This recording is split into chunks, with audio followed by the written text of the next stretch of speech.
인사드리겠습니다. 이 세상 모든 청년이 잘 사는 그날까지 잘 사는 멘토스쿨의 이영권이라고 합니다. 반갑습니다. 제가 좀 전에 인사를 드렸는데 혹시 잘 들으셨나요? 제가 뭐라고 인사를 드렸냐면요, 이 세상 모든 청년이 잘 사는 그날까지라고 인사를 드렸어요. 그리고 제가 잘 사는 멘토스쿨의 이영권이라고 말씀을 드렸고요. 저의 슬로건은 잘 사는 인생 2막을 디자인해 드립니다 라는 일을 하고 있습니다. 이 얘기를 인사를 드리면 조금 거북해 하시는 분들이 계세요. 왜 그러세요? 이 단어 때문에. 제가 강조해 놨죠. 이 중에서 청년이 아니라고 느끼시는 분, 나는 청년 아니다. 청년이십니까?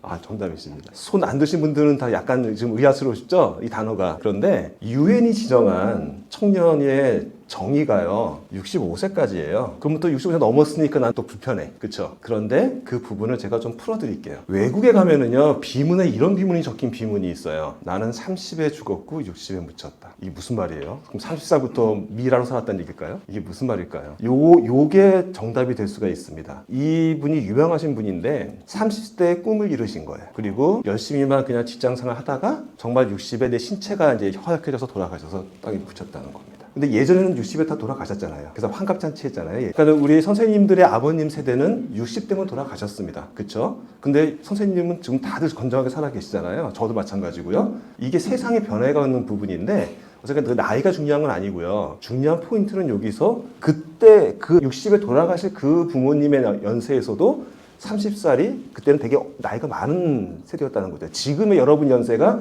20대 30이었다는 겁니다. 그 느낌이에요. 그런데 그게 중요한 포인트는 뭐예요? 꿈을 이뤘다면. 열심히는 사는데 직장생활 열심히 정말 쎄 빠지게 살았는데 산 게 아니라는 얘기죠. 그 옛날부터도 이런 얘기가 있었다는 겁니다. 그래서 제가 하고 싶은 얘기는요, 이게 정말로 우리가 일반적으로 생각하는 노인분의 사진이 있습니다. 하지만 제가 말하는 노인은 이분을 얘기하는 게 아니고요. 고민하지 않고 나이만 먹으시는 분들이 진짜 노인이 아닐까. 예를 들어서 저도 그랬습니다.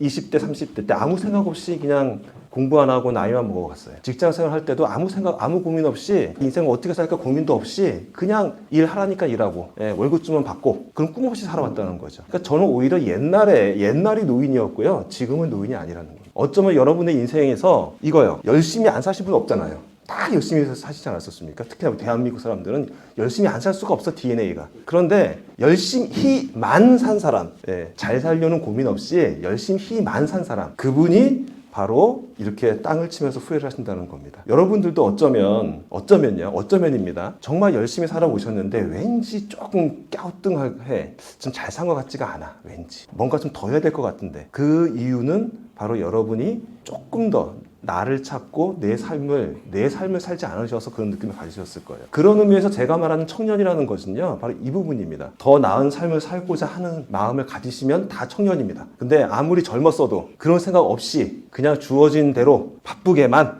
열심히만 살았으니 난 됐어, 난 열심히 살았어라고 자위하시는 분들, 그런 분들은 노인이라는 거죠. 이제 아시겠죠? 여러분들은 모두 청년입니다. 오늘 이 자리에 왜 오셨습니까? 이 눈 오는 날, 그렇죠? 눈 오는 날 나라에서 공짜로 수업 시켜준다고 해서 오셨을 수도 있었겠지만, 뭔가기도 이영권이라는 저 아저씨한테 뭔가를 배워갈 게 있지 않을까? 내 인생 2막을 준비하시고 더 나은 삶을 살기 위해 도움이 되지 않을까라고 오시지 않으시겠습니까? 여러분도 그렇고 저도 그렇고 모두 청년입니다. 저희 오늘 열심히 한번 여러분이 도움이 될 수 있도록 열심히 불살라 보겠습니다. 자, 다시 한번 읽어드릴까요? 여러분들의 잘 사는 인생 2막을 디자인해 드립니다. 이 세상 모든 청년이 잘 사는 그날까지 잘 사는 멘토스쿨의 이영권입니다. 자, 부탁드리겠습니다. 잘 살 것 같으시죠? 도와드리겠습니다. 제가 주로 하는 강의는 5 패러그래프가 있습니다. 우선 제 책이 있는데요. 자잘하게 살지 말고 잘 사는 법이라는 책이 있어요. 근데 그 책은 사다 보시라고 제가 그걸 안 갖고 왔습니다. 대신 초코파이 갖고 왔어요. 나중에 기회가 되시면 여기서 얘기하십시오. 그래서 강의하게 해주세요. 조만간 아마 온라인에서도 제 강의가 나올 거고요. 녹화는 해놨습니다. 곧 나올 테니까 꼭 들어가서 신청해서 보시고요. 그 다음에 4주간의 내 책 쓰기라는 거는 뭐냐면요, 지금 좀 전에 선생님께서 말씀해 주셨는데, 나를 찾는데 책을 쓴다는 건 정말로 좋은 방법입니다.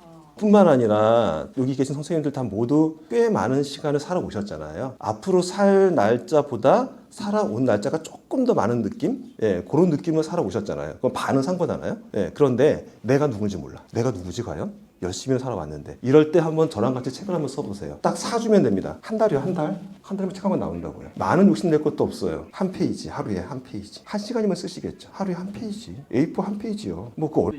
예, 30페이지 될 수 있고 그냥 저기 빨간 단어 안 한다고 하면 20페이지만 될 수도 있는 거고. 그런데 중요한 포인트는 뭐냐면요. 이 책은요. 여러분이 어떤 전문 책을 쓰는 게 아니고 뭐뭐에 대한 이런 얘기가 아니고 나에 대한 책을 쓰는 겁니다. 나는 언제 어디에 어떻게 태어났고 어릴 때 어떤 과정을 거쳤고 무엇을 하고 싶었고. 예, 그렇죠. 자서전을 쓰시는 거예요. 근데 사진만 해서 쓸수 있어요? 그럼요.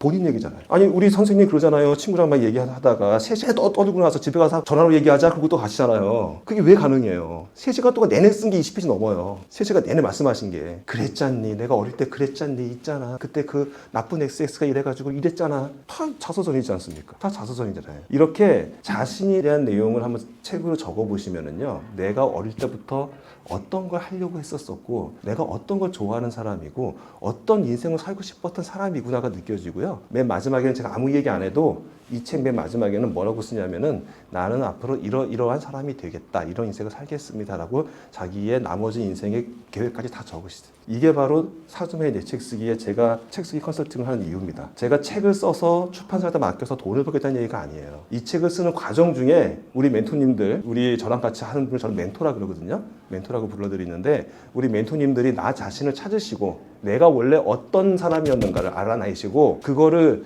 선언하는 거잖아요. 책을 쓴다는 건 선언하는 거잖아요. 내가 이렇게 살겠다라고. 그래서 그 다음 인생이 바뀌어버려요. 갑자기. 원래 자기가 살던 방향으로 쭉 나가십니다. 그래서 제 이 같이 쓰신 분이 한 5분 일기에서 쓰셨는데 그분이 다 지금은 이런 자리에서 강의를 하고 계세요. 이렇게 앉아 계셨던 분들이. 예. 예수할 게 없을 것 같죠? 좀 이따 이제 설명드릴게요. 예수할 게 없을 것 같은 게 여러분의 강점이에요. 왜냐하면요. 우리는요 이렇게 생각을 해요. 한 대학교 가고 박사학위 따야 어디 가서 강의할 줄 안다고 생각하시죠. 그런데 잘 생각해 보세요. 요즘 세상에 우리 젊은 아이들이 모유 먹일 줄 알까요? 이해가 안 되죠. 모유 먹는 거 배우려고 100만 원 내요. 이해가 되세요? 왜냐면요. 우리는 어릴 때 내 응애 태어났을 때 그때 내가 우리 엄마 젖을 빠는 걸 누군가가 보고 있었어요. 누가 보고 있었어요? 우리 누나가. 네. 누나가 내가 젖을 먹는 걸 보고 있단 말이에요. 그러니까 누나가 그것을 배우지 않아도 아 젖은 저런 자세로 저렇게 먹이는 거구나. 혹은 누나가 아니면 저기 이모나 고모나 누구를 보면서 아 아이들 젖은 저렇게 먹이는 거구나 라고 배웠어요. 먼저 젖을 이렇게 풀고요. 먹이기 전에 이렇게 풀고 뭐 어떻게 먹이고 먹인 다음에 뭐 등을 치는지 안 치는지 모르겠는데 뭐 트림도 시키고 이러는 거를 배운단 말이에요. 그 아이들 보세요. 하루에 한 집에 하나 태어나요. 그 애가 어떻게 누구 젖 먹이는 걸 보고 자라요. 우리는 그게 안 배워도 안다니까. 대학을 안 가도 배워. 그런 게 너무나 많아요. 뜨개질? 우리가 뭐 배워서 했나요? 집에서 누나 하는 거 보고 엄마 하는 거 보고 뜨개질 배웠고요. 저도 바느질 할 줄 아는데 엄마가 하는 거 보고 제가 배웠단 말이죠. 근데 요즘 아이들은요. 심지어 화장실 변기 뚫는 것도 못해요. 예. 할 줄 아는 게 없어요. 요즘 애들은요. 대학만 갔지. 그 누가 그렇게 키웠어요? 누가 키웠냐요 그렇게. 우리가요. 아시겠죠? 그러면 어머님이 예를 들어서 우리 선생님께서 뭐 꼭 내가 모유를 얘기를 했지만 어릴 때 살아오면서 본인이 알고 계셨던 그런 장점들 있잖아요. 노하우들, 뭐가 있는 것들이 지금의 세대에서는 모르는 사람이 너무나 많단 말입니다. 그거를 강의만 해도 돼요. 심지어 요즘은 유행하는 이 센터 이런 데서 유행하는 게 무슨 정리정돈하는 게 요즘 전문가가 돼 있대요. 말이 됩니까, 여러분? 청소하는 방법이 어떻게 그게 뭐가 됩니까? 그런데 그런 세상이에요. 왜? 요즘에 이제 청소 안 하고 자랐거든. 엄마 아빠가 다 해주고. 그렇죠. 그러니까 더 할 게 많아요 이제 앞으로. 예, 여러분이 전문가 될 게 진짜로 많다는 얘기예요. 뭐 차 세차하는 거, 뭐 정리정돈하는 거 할 수 있으면 찾으려면 엄청나게 많다는 겁니다. 그 무게 거신 거 혹시 직접 만드신 건지 모르겠는데 뭐 저런 세공을 하는 걸 수도 있고요. 예, 맛있게 짓는 거, 누룽지를 맛있게 끓이는 법 다 노하우가 될 수 있는 거는. 그게 다 멘토가 될 수 있다는. 예, 제가 이 강의 말고 다른 강의에서 제가 그런 강의를 하는데 실제로 요즘 많이 히트치고 있는 강의 중에 하나입니다. 예, 요즘의 문제점은 아는 게 없다는 거예요. 이해가 안 되죠? 책을 써서 뭐 하냐고요? 이거 팔아먹으려고요? 책을 쓰는 과정 그 자체가 나 자신을 찾는 과정이라고. 예, 내 자신이 원래 사람이었는지 뭘 하고 싶었던 사람인지 그러니 앞으로 나는 어떻게 살아야 될지를 책을 쓰다 보면 찾게 되신다. 내 인생을 정리하고 내 자신. 그렇죠. 이것만큼 좋은 방법이 없습니다. 혹시 구본영 선생님이라고 이름을 들어보셨나 모르겠어요? 구본영 선생님? 들어보셨어요? 독서 많이 하시네요. 구본영 선생님이 그 1인 기업가의 우리나라에서 1호라고 생각해도 과언이 할 수 없는 분이신데 그분이 책을 수없이 많이 내셨는데 그분이 뭐라고 거기다 써놓으셨냐면 책을 쓰려거든 그 첫 번째 책은 무조건 나에 대한 책을 써라라고 적혀 있어요. 무조건 나에 대한 책을 써라. 예, 건방지게 남 가르치는 책 쓰지 마라. 뭐 이런 뭐 이래야 된다, 저래야 된다, 혹은 이런 전문가적인 책 이런 거 쓰지 마라. 첫 번째 책은 무조건 나에 대한 책을 써라라고 구본영 선생님이 말씀하셨어요. 예, 혹시나 그 책 읽으시다 보면 제가 한 말이 그 말이라고 아시게 될 텐데, 저도 그 선생님을 스승으로 모시려고 하고 있었는데 제가 회사를 나왔을 때 이미 돌아가셔서 그분은 스스로 못 모시고 그분 제자님한테 제가 배웠습니다. 이따가 또 그분들 책들이 나올 거예요. 그리고 제가 매일 아침에 독서 모임을 합니다. 아침 6시부터 7시. 오늘 아침도 했고요. 오늘 아침이 500이 차였습니다. 3년 넘게 매일 아침에 온라인에서 모여서 책을 같이 읽고 그 책에 대해서 서로 얘기 나누고 돌아가면서 강의도 하고요. 이런 모임을 하고 있어요. 여러분들 무료니까 온라인 유튜브로 들어오셔도 되고 줌으로 들어오셔도 되고, 같이 책 읽고 싶으시면 그냥 집에서 줌 켜서 들어오시면 되니까요. 이렇게 함께 하셨으면 좋겠고요. 자, 여러분, 제가 잘 사는 멘토스쿨의 저라고 했어요. 이영건이라고 했어요. 근데 잘 살고 싶으시죠, 모두? 저도 잘 살고 싶습니다. 근데 잘 사는 게 뭘까요? 우리 제일 늦게 오셨던 우리 딱 떠오르는 게 뭐예요? 잘 산다 그러면 돈 많아야 되고, 아프지 말아야 되고, 자식도 잘 돼야 되고. 왜 자식이 잘 돼야 되죠? 내가 잘 돼야지. 자식이 관계가 있으니까 나와 관계된 모든 분이 잘 됐으면 좋겠고, 상호 연관성, 밸런스 또 나오네요. 균형. 예, 좋습니다. 잘 산다는 거 지금 말씀을 여러 가지 해주셨는데 정답이세요. 왜 정답인지 아세요? 정답이 없어서 정답이에요. 내가 만족하면 잘 사는 거죠. 그렇죠? 근데 말씀하신 것처럼 잘 살려면 돈도 많아야 되고요, 건강도 해야, 내 주변의 사람들 다 잘 살아야 되고요, 관계도 좋아야 되고요. 그래요. 다 나옵니다. 제가 그 잘 사는 법을 책에 쓰면서 이렇게 정의를 해봤어요. 잘 사는 법이라는 부분을 저는 균형 잡힌 삶이라고 정의를 내려봤습니다. 이 균형 잡힌 삶이라는 부분을 한번 이 건물에 비유를 해볼게요. 건물에. 그럼 건물에 비유를 했을 때 이 지붕이 있습니다. 이 지붕을 받치려면 기둥이 몇 개 필요할까요? 뭐 생각을 하세요. 그렇죠. 뭐 생각을 하세요. 기본적으로 4개는 있어야죠. 첫 번째 기둥, 육체적으로 건강하셔야 되겠죠. 처음에 말씀하신 육체적으로 건강하셔야 되겠죠. 두 번째, 이것도 건강해야죠. 여러분들 있잖아요. 젊을 때는 스트레스 받아서 정신이 없었는데, 그렇죠? 나이가 드니까 이제 정말 기억력이 없어서 정신이 좀 안 좋아지는 경우가 있죠. 나이는 많아지면 많아질수록 점점 더 이제 정신 건강이 더 중요해지는 세상이 이제 오는 거죠. 그리고 요즘 현대 세상을 사는 데 있어서 정신적 건강이 멀쩡한 사람은 거의 없습니다. 그러니까 너무 제가 자꾸 건망증이 있다거나 혹은 내가 좀 약간 좀 이렇게 히스테리가 있는 것 같아, 다 걱정하지 마세요. 다들 그래요, 요즘은. 하지만 건강적인 부분에서 정신 건강은 매우 중요하다라는 부분, 챙겨야 된다라는 부분, 그거 챙기려고 오늘 오신 거잖아요. 세 번째, 시간적인 건강. 나 시간 많은데? 그럼 건강한 건가요? 시간을 그렇죠. 네, 정확하셨습니다. 시간을 내가 정해서 사는 세상. 그렇죠. 시간이 있건 없건 간에 내가 필요할 때 내가 정해서 그걸 할 수 있는 시간이 있어야 되는 거죠. 그렇죠. 제가 여기다 이걸 표현해 놨어요. 캠핑장을. 어느 의사가 있습니다. 돈 엄청나게 많이 벌어요. 그래갖고 애구 먹고 다 유학 보내고 집사람은 달라는 차 다 사줄 수 있고 뭐 다 해줄 수 있어. 그런데 한 가지 안 되는 게 있어. 가족여행은 못 가. 벌써 2년치 스케줄 다 짜져 있어가지고 난 못 가. 그러니까 니네들끼리 맛있는 거 먹고 잘 놀아. 해외 갔다 와. 크루즈 타고 갔다 와. 그게 행복한 건가요? 예. 중요한 가족과 할 수 있는 시간은 내가 못 만들어. 내 생일날 미역국에 이 케이크 하나 싸놓고 우리 집사람이랑 같이 앉아서 먹는 걸 못해. 그게 뭐가 건강한 겁니까? 그렇죠? 그러니까 이 시간적 건강도 상당히 중요한 부분인 겁니다. 얽매이지 않고 내가 주관해서 정할 수 있는 시간. 네 번째, 관계적인 거냐. 아까 말씀하신 내 주변의 사람들은 모든 관계가 좋아야 되겠죠. 나중에 지금은 안 그러시겠지만 지금 다 친구들 계시잖아요. 나중에 친구가 없어. 왜? 내 주변에 다 죽었어요, 애들이, 친구들이. 그게 저희 아버님이세요. 제 아버님이 내년에 90이신데 주변에 아무도 없어요. 이제 친구분들이. 친구라고 할 사람들은 한 20년, 30년 어린 분들을 새로 사귀어야 돼. 예, 그런 사이가 되는 거죠. 근데 이런 관계 좋아한 친구 하나만의 문제가 아니라 두루두루 계속 내 주변에 나이 차에 관계없이 꾸준히 내 주변의 사람들과 관계를 좋게 만드는 그런 관계. 예. 이 자리에 오신 여러분들은 그런 자세가 되 계신 분들인 거예요. 그러니까 이렇게 계속 활동을 하시면서 사람들 계속 새로운 사람을 만나고 그분과 관계를 맺어가시고 그 유지하려고 하시는 이 자세. 자, 이 네 가지 기둥이 있는 거 이제 이해되시죠? 이 네 가지 기둥은 최소한 갖고 있어야 잘 살 수 있겠구나. 그런데 건물이 기둥만 딱 4개가 있으면 건물이 흔들리지 않느냐. 또 흔들릴 수 있는 게 있어요. 가장 중요한 겁니다. 바로 집안이요. 모래사장 위에다가 기둥 4개 꼽아봤자 흔들리면 바닷물 한번 왔다 가면 그냥 흔들려 버려요. 집안이 반드시 중요한 게 있어야 돼요. 집안이. 그 집안이 뭐다? 재정적 건강이다. 예, 이렇게 말하면 우리나라 사람들은 대부분 싫어해요. 왜? 유교적 사고를 받아서 돈 내세우면 안 된다고. 예, 돈 밝히면 안 된다고 배웠어요, 우리는. 오늘 제가 강의하는 강의 제목이 뭐죠? 예, Don't worry, be happy.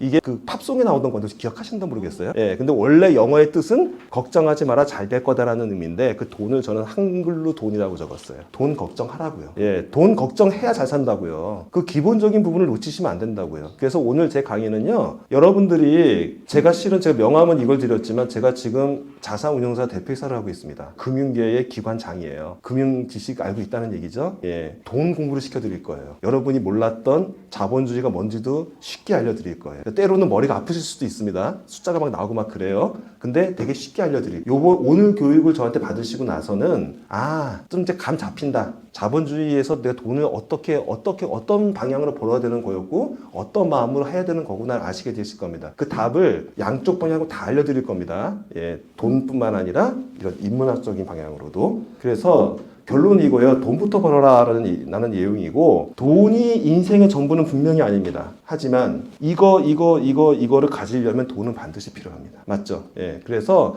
적정 수준의 돈을 챙기고 계셔야 되고 벌 수 있으셔야 되고 그거를 잘 관리할 수 있으셔야 되기 때문에 금융 공부도 하셔야 돼요. 그걸 제가 쉽게 알려드릴게요. 그래서 나온 단어가 이겁니다. 경제인문학. 인문학의 의미가 뭐죠? 혹시 모르시면 적으십시오. 인문학 행복입니다. 행복을 추구하는 모든 학문이 인문학이에요. 그러니까 그 인문학이라는 말 많이 들어보셨을 텐데 나는 뭐 인문학 강사야, 나는 저기 문과라서 공대라서 인문학 몰라 이렇게 말하는 건 다 틀린 말입니다. 예, 인문학이라는 것은 행복을 추구하는 학문이기 때문에 행복을 위한 행동, 예술이건 뭐건 심지어 무슨 뭐 상 하는 거건 뭐건 간에 모두 인문학에 포함될 수 있는 거예요. 인간의 행복을 추구하는 것이라면. 그런데 그 앞에 뭐가 붙어 있어요? 경제. 이제는 경제를 빼고는 인문학을 논할 수 없다는 얘기입니다. 이 책 저자가 제 스승이십니다. 바로 휴마노믹스라는 단어고요. 이 책에 이 내용이 나오는데 휴마노믹스는 경제를 기초로 제대로 된 삶의 경영을 추구하는 개인 인문학. 인문 경제학은 이제 경제를 더 강조한 거고 경제 인문학은 잘 보면 아시겠지만 인문을 더 강조하는 겁니다. 경제가 먼저냐 인문이 먼저냐 따진다면 인문이 먼저입니다. 왜? 개인의 행복이 더 중요하고 행복을 위한 경제여야지 경제를 위한 행복이 되면 안 되겠죠. 그런데 그 부분이 바로 휴마노믹스가 되는 거고요. 인간의 몸의 비유를 한다면 인문은 행복을 느끼려면 뭐로 느껴요? 머리로 느끼겠죠. 그런데 발로는 뭘 해야 돼요?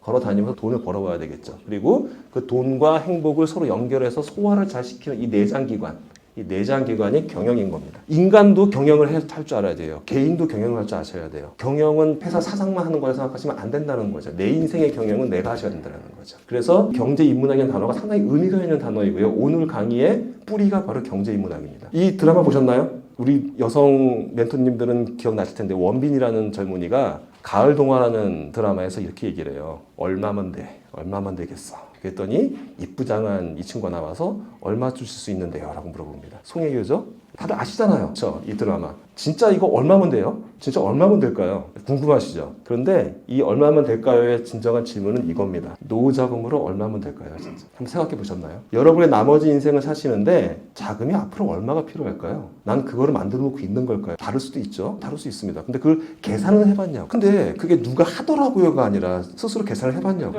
아까 그랬잖아요. 사람마다 다르다고. 나는 10억으로 살 수 있겠어. 나는 1억으로 살 수 있겠어. 나는 100억이 있어야 살 수 있어. 사람마다 다를 수 있는데 내가 얼마면 되겠는지 내가 계산을 해봤냐는 질문이죠. 아까 똑같은 얘기예요. 얼마면 되겠어 했더니 반대로 얼마 줄 수 있는데라고 물어보잖아요. 지금 인생도 똑같습니다. 내가 얼마면 되겠어 물어봤는데 다시 얼마 줄 수 있겠어 물어본다는 얘기는 내가 돈이 없으면 안타깝게 쪽바청 갈 수밖에 없는 거고요. 그렇죠? 준비가 안 돼 있으면. 내가 줄 수 있는 돈이 있으면 미래에다가 돈을 많이 준비해 놨으면 호화롭게 살 수도 있겠죠. 바로 이 부분에 대해서 한 번쯤은 생각해 봐야 된다는 부분을 제가 경각시키는 겁니다. 그걸 계산을 제가 똑똑하게 해드릴 거예요. 숫자까지 다. 그래서 실제로 이랬더니 지갑 통장을 막 꺼내갖고 내가 지금 얼마 있지? 막 이렇게 막 꺼내서 계산을 해보셔야 되는 거죠. 이제 진짜 내가 돈이 얼마 있지? 예, 해보셔야 되는 거예요. 해보시라고 말씀을 드리는 겁니다. 자, 한번 해보죠. 1억이면 살 수 있을까요? 아무도 동의 안 하시죠? 혹시 난 1억이 된다 그러면 손 드세요. 예, 괜찮습니다. 난 한 5억쯤 있으면 될 것 같다. 나머지 인생. 뭐 눈치 보고 정답은 없으니까요. 아니야. 10억은 있어야지. 아까 말씀처럼. 예, 10억은 있어야지. 예, 혹은 뭐 20억 누구 있으세요? 20억. 최소 20억. 50억. 없어요? 없어요? 혹시 100억 있으세요? 50억은요. 근데 손 안 드신 분 계시죠? 손 안 드신 분들은 답이 뭐죠? 아마도 제가 보기엔 이게 아닐까 싶은데요. 그냥 많이. 많으면 좋죠 라고 말하는 거 아닐까 싶습니다. 실제로 내가 강의를 해보면 이렇게 답하시는 분들이 진짜 많이 있어요. 예. 근데 제가 이 말씀을 드릴게요. 1억이라고 말하신 분이나 100억, 100억 말하신 분들은 죄송하지만 돈에 대한 개념이 없으신 분, 개념이 없으신 분이시고, 만이라고 답하신 분들은 뭐예요? 돈에 대해서 생각이 없으신 분이세요. 이게 통계청에 나온, 죄송합니다, 남성분들 기준으로 표현을 해놨는데 인생 그래프예요. 우리나라 남성들의 27세가 되면 취업을 한대요. 평균적으로요. 그리고 32세가 되면 결혼을 한대요. 여러분들의 아들부터 잘 생각해 보세요. 그 다음에 46세가 되면 수익이 최고가 된대요. 보통 이쯤 되면 회사에서도 부장 좀 되고요. 뭐 사업을 하시더라도 조금 잘 돼서 이제 감이 잡혀서 잘 되시는 단계예요. 근데 그 다음부터는 수익이 떨어지기 시작해요. 그래서 55세 되면 법적 은퇴를 해야 되죠. 공무원이면 60세까지 할 수 있지만 은퇴를 해야 되고요. 또 연봉 피크제라고 해서 이때부터 계속 오르지도 않아요. 연봉이 깎이면서 일을 해야 돼요. 그 다음에 지금의 평균은 80세가 좀 넘습니다. 평균 수명이. 그런데 문제는 여기에 있습니다. 최고 수익을 찍은 다음부터 갈라져서 지출은 이거고 수익은 떨어져요. 이게 앞으로 100세 인생이면 어떻게 돼요?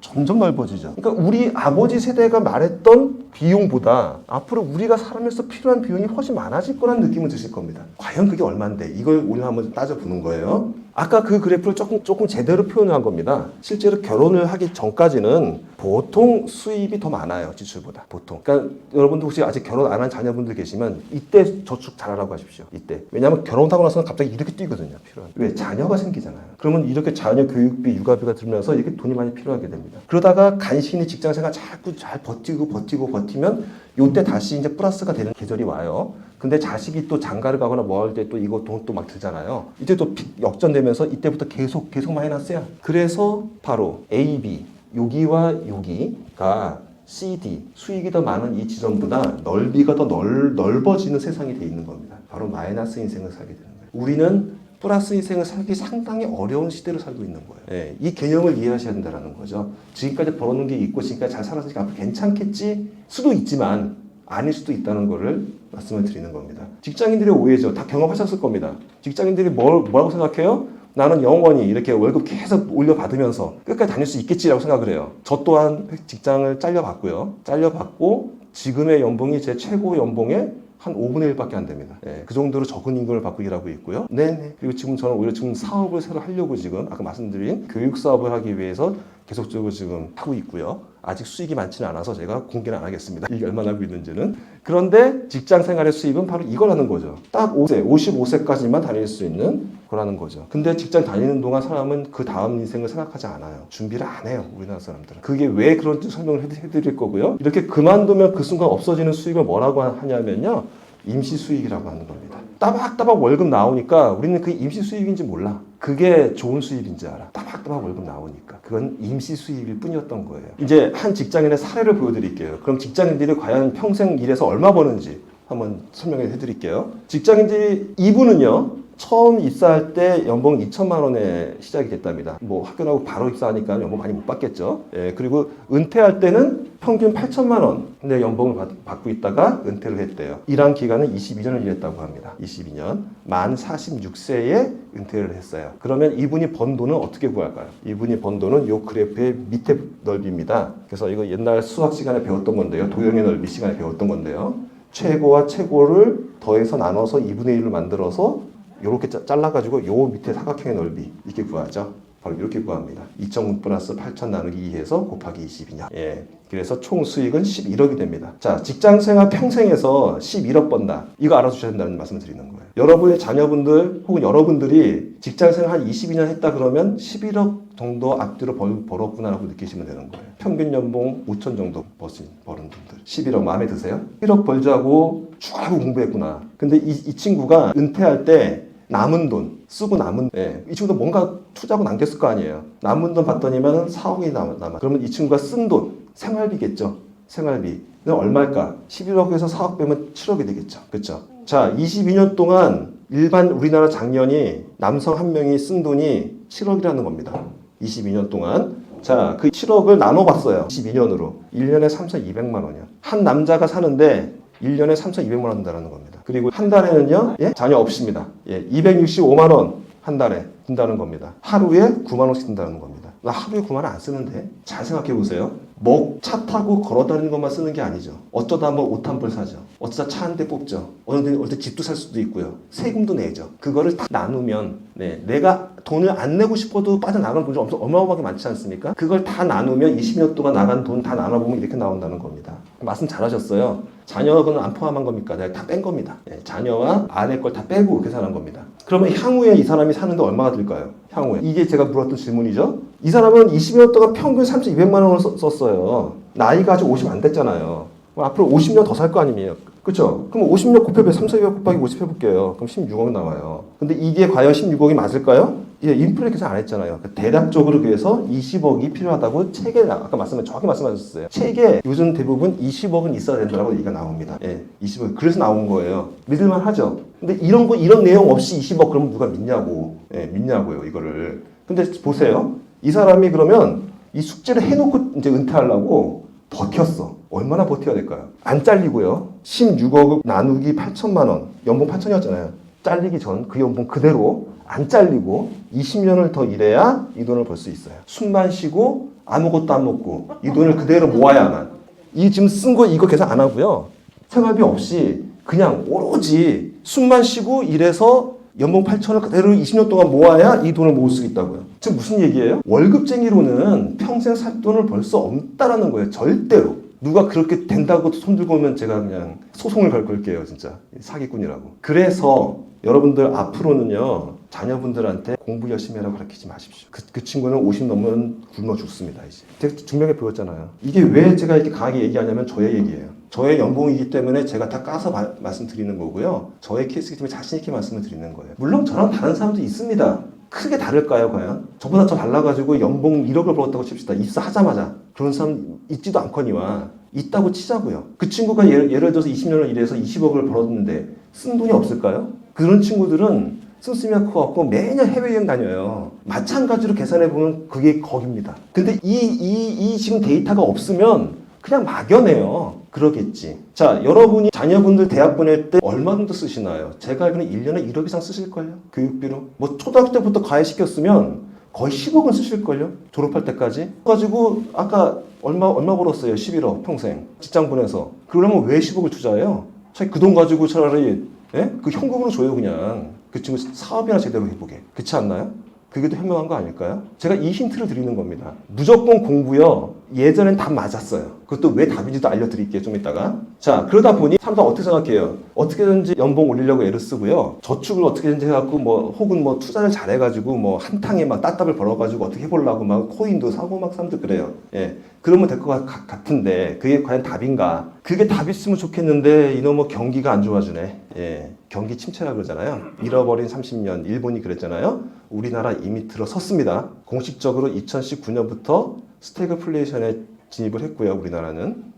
그래서 이미 잃어버린 10년, 20년을 쌓아갈 거예요. 우리나라도. 경기 침체라는 건 뭘 의미하냐면요. 바로 중산층의 붕괴를 의미합니다. 중산층이 뭘 의미하죠? 중산층. 소비를 하는 이 경제 생활을 돌리려면 돈을 잘 쓰는 사람이 있어야 돼요. 골고루. 저 비싼 페라리 자동차나 사고 고급 집만 사는 사람들은 별 도움 안 돼, 경제에. 골고루 이렇게 초코파이 사서 드시고, 버스도 타시고, 이런 분들이 많아야 경기가 돌아간단 말이에요. 모든 사람들이 돈을 벌잖아요. 그게 중산층이 계속 있어야 되거든요. 너무 돈이 없는 사람은 돈을 못 쓰니까. 그런데 지금의 상황은 어때요? 트렌드 코리아 2023에 보면 첫 번째 키워드가 이거였죠. 평균 실종. 지금 상황은 이렇습니다. 중산층이 없어. 돈 많은 사람과 돈 없는 사람만 있어. 그러니 어떻게 돼요? 그냥 경기가 계속 어려워요. 악순환에 지금 봉착할 때 있는 거예요. 악순환에. 그러다 보니까 어떤 일이 발생이 되냐면 기업은요. 매출이 감소하죠. 돈 많은 사람들, 로얄 마케팅 하는 사람들만 돈 벌어. 비싼 자동차 판다든지, 비싼 여행 상품 만든다든지, 비싼 건물 부동산 사업을 한다든지, 이런 사람들은 돈 벌어. 아니면 아예 봉사활동, 사회복지활동 하는 사람들은 그나마 또 정부의 지원을 받아서 어느 정도 버텨. 그런데 중간 사람들이 할 일이 진짜 없는 거예요, 지금 상황이. 이렇게 기업이 매출이 떨어지면 정부는 어떻게 돼요? 세금을 또 못 걷어요. 그러니 어떻게 해야 돼? 그래도 소비를 증작시켜야 돼요. 소비를 증작시킬 방안이 필요한 거예요. 그래서 또 정부는 열심히 또 우리 돈 쓰게 만들어줍니다. 그게 뭐냐고요? 바로 이겁니다. 렌트 사업이요. 할부 사업이요. 이미 경험하셨을 거예요. 자동차 할부로 많이들 사시죠. 혹은 렌트해서 쓰시고요. 그리고 집이요. 우리 땐 전세 많이 살았잖아요. 전세. 이게 최근에 복덕방의 사진입니다. 제가 갖다가 찍었어요. 신기해서. 보세요. 전세 여기 하나 있어요. 월세 아니면 매매예요. 보세요. 매매. 이 동네는 아파트가 한 채가 20억이 되나 봐요. 20억대 아파트 사는 동네인가 봐요. 서울 지나가다 찍었거든요. 월세는 보증금 5억 내면 150만 원, 3억 5천 내면 220만 원. 월세 이게 보증금을 많이 내면 50만 원에도 줄게. 이 정도의 수준인 거예요. 즉 뭐예요? 돈 많은 사람, 펑펑 일시불에 살 수 있는 돈 많은 사람, 아니면 돈 없어서 월세 살 사람만 존재한다는 얘기죠. 중간에 전세 주고 월세 안 내고 살 수 있는 사람은 아예 구하지도 않아요. 지금 세상이 이렇다는 거죠. 이게 바로 뭐라고요? 평균 실종이야. 양극화라고. 지금 우리 사는 지금의 모습입니다. 근데 우리 생각에 자칫 기억을 잃으면요. 옛날처럼 생각을 한단 말이죠. 지금이 이렇게 세상이 빨리 변화해가고 있는 거예요. 전세로 뭐 구해야지 이렇게 생각한단 말이죠. 나는 집도 월세로 안 살고 차도 월세로 안 내. 나는 절대 그런 거 월세 같은 거 안 하는 사람이야. 거짓말 마세요. 핸드폰 다 갖고 계시잖아요. 핸드폰 월 8만 원, 10만 원 이거 거기에 기기값 플러스 통신료, 기기값이 들어가 있다고요. 그냥 사면은 135만 원이에요. 선생님도 핸드폰을 100만 원 주고 사신 적 있으세요? 없잖아요. 그러면 다 이걸 할부로 쓰고 계신 거예요. 이렇게 계산이 돼요. 뭐 LG, 뭐 SK, KT 가보시면 이거 딱 꺼내서 이거로 계산을 한단 말이에요. 여기 보면 딱 나와 있잖아. 할부금 나와 있잖아. 이렇게 해서 다 할부를 사고 계시는 거예요. 여러분이 안 할라 그래도 우리는 할부 인생을 살고 계신 거예요. 그러니까 이걸 인정해 주셔야 되는 부분이고요. 그래서 요즘 아이들이 이제 사회에 처음 나가요. 부모님 집에서 다니면 집이야 서고하겠지만 집도 혼자 독립을 했어. 그래서 집을 방을 구해야 돼. 그럼 어떻게 해야 되겠어? 아까 보여드렸죠? 4억짜리 아파트 하나 월세로 살려면은 월 100만 원 내야 됩니다. 혹은 원룸, 서울에서 원룸. 제가 살아봤는데 저쪽 저기 분당 쪽에 야탑 쪽에 제가 한번 월세를 한 2년 산 적이 있는데 그때 100만 원 들더라고요. 평수 요만한 방에.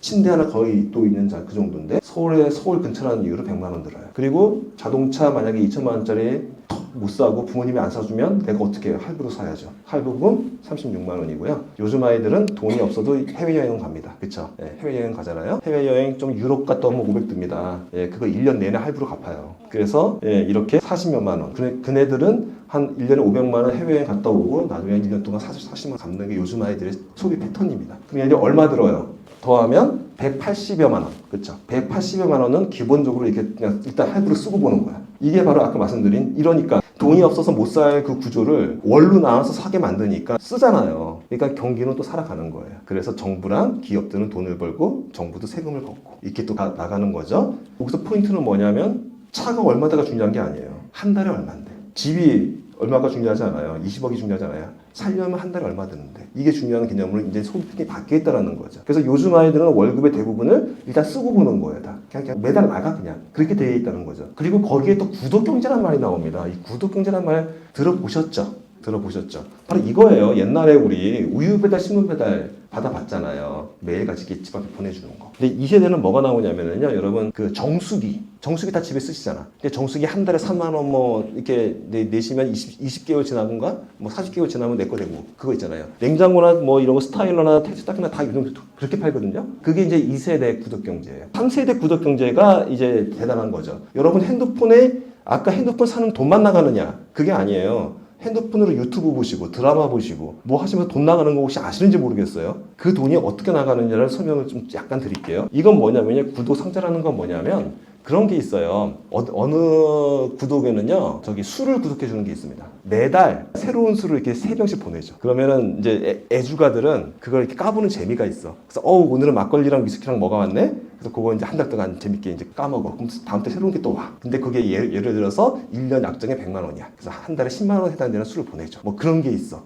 혹시 하실 의향이 있으신가요? 또 어떤 건 그런 게 있어요. 팬티를 이게 색깔을 바꿔서 팬티 브레이지어 뭐 이런 거를 이렇게 한 달에 한 번씩 또 새로운 걸 보내줘. 그래서 새로운 또 그런 거를 입을 수 있게. 남성들 같은 경우에는 그것도 있더라고요. 와이셔츠를 밖에다 내다 놓으면 알아서 수거에 가서 그 일주일치를 월화수목금토일변을 딱 세탁해서 딱 보내줘. 그런 데가 있어요. 그래서 일주일치 내다 놓으면 다시 일주일치 세탁해서 또 보내줘. 네, 이런 게 있어요. 그런 형태가 이런 구독 상자라는 거고요. 이건 별로 안 써보셨을 거예요. 근데 이 멤버십 같은 경우에는 유튜브 보시잖아요. 예, 유튜브 하면 이해가 되실 거예요. 그 다음에 소프트웨어. 제가 지금 오늘 이거 방송하지만 파워포인트요. 요즘은 한 달에 얼마씩 나가요? 옛날에 소프트웨어를 그냥 한 번에 사면 평생 쓸 수 있었잖아요. 요즘 그렇게 안 팔아요. 한 달에 얼마, 한 달에 매달래. 아니고 돈 안 되면 끊어. 이렇게 되는 게 요즘 형태거든요. 이거요. 넷플릭스다, 음악 스트리밍이다, 뭐다 하는, 심지어 전자책 읽는 것도 이런 식으로 지금 요즘은 되고 있거든요. 예, 이런 게 구독이 바로 구독 경제입니다. 그래서 전부채 보면요. 아까 제가 이렇게 말씀을 드렸는데, 그래, 이 여행은 너무 심했어. 여행은 빼자. 그래, 여행은 빼고, 그래도 통신료는 필요하잖아요. 우리 핸드폰 요금들. 예, 핸드폰 요금이 핸드폰만 쓰느냐? 거기에 플러스 인터넷 비용비, 뭐비 사용돼서 보통 요즘 젊은 친구들 이 정도 씁니다. 156만 원 정도는 기본적으로 월급에서 나가고 있다는 거예요. 이거를 끝나주면 좋은데 여기에는 뭐가 플러스 안 돼 있어요? 진짜 중요한 게 플러스 안 돼 있어요. 먹는 게 안 들어가 있어. 교통비도 없어. 그렇죠? 정작 우리 제일 필요한 건 안 들어가 있는 지금 비용이에요.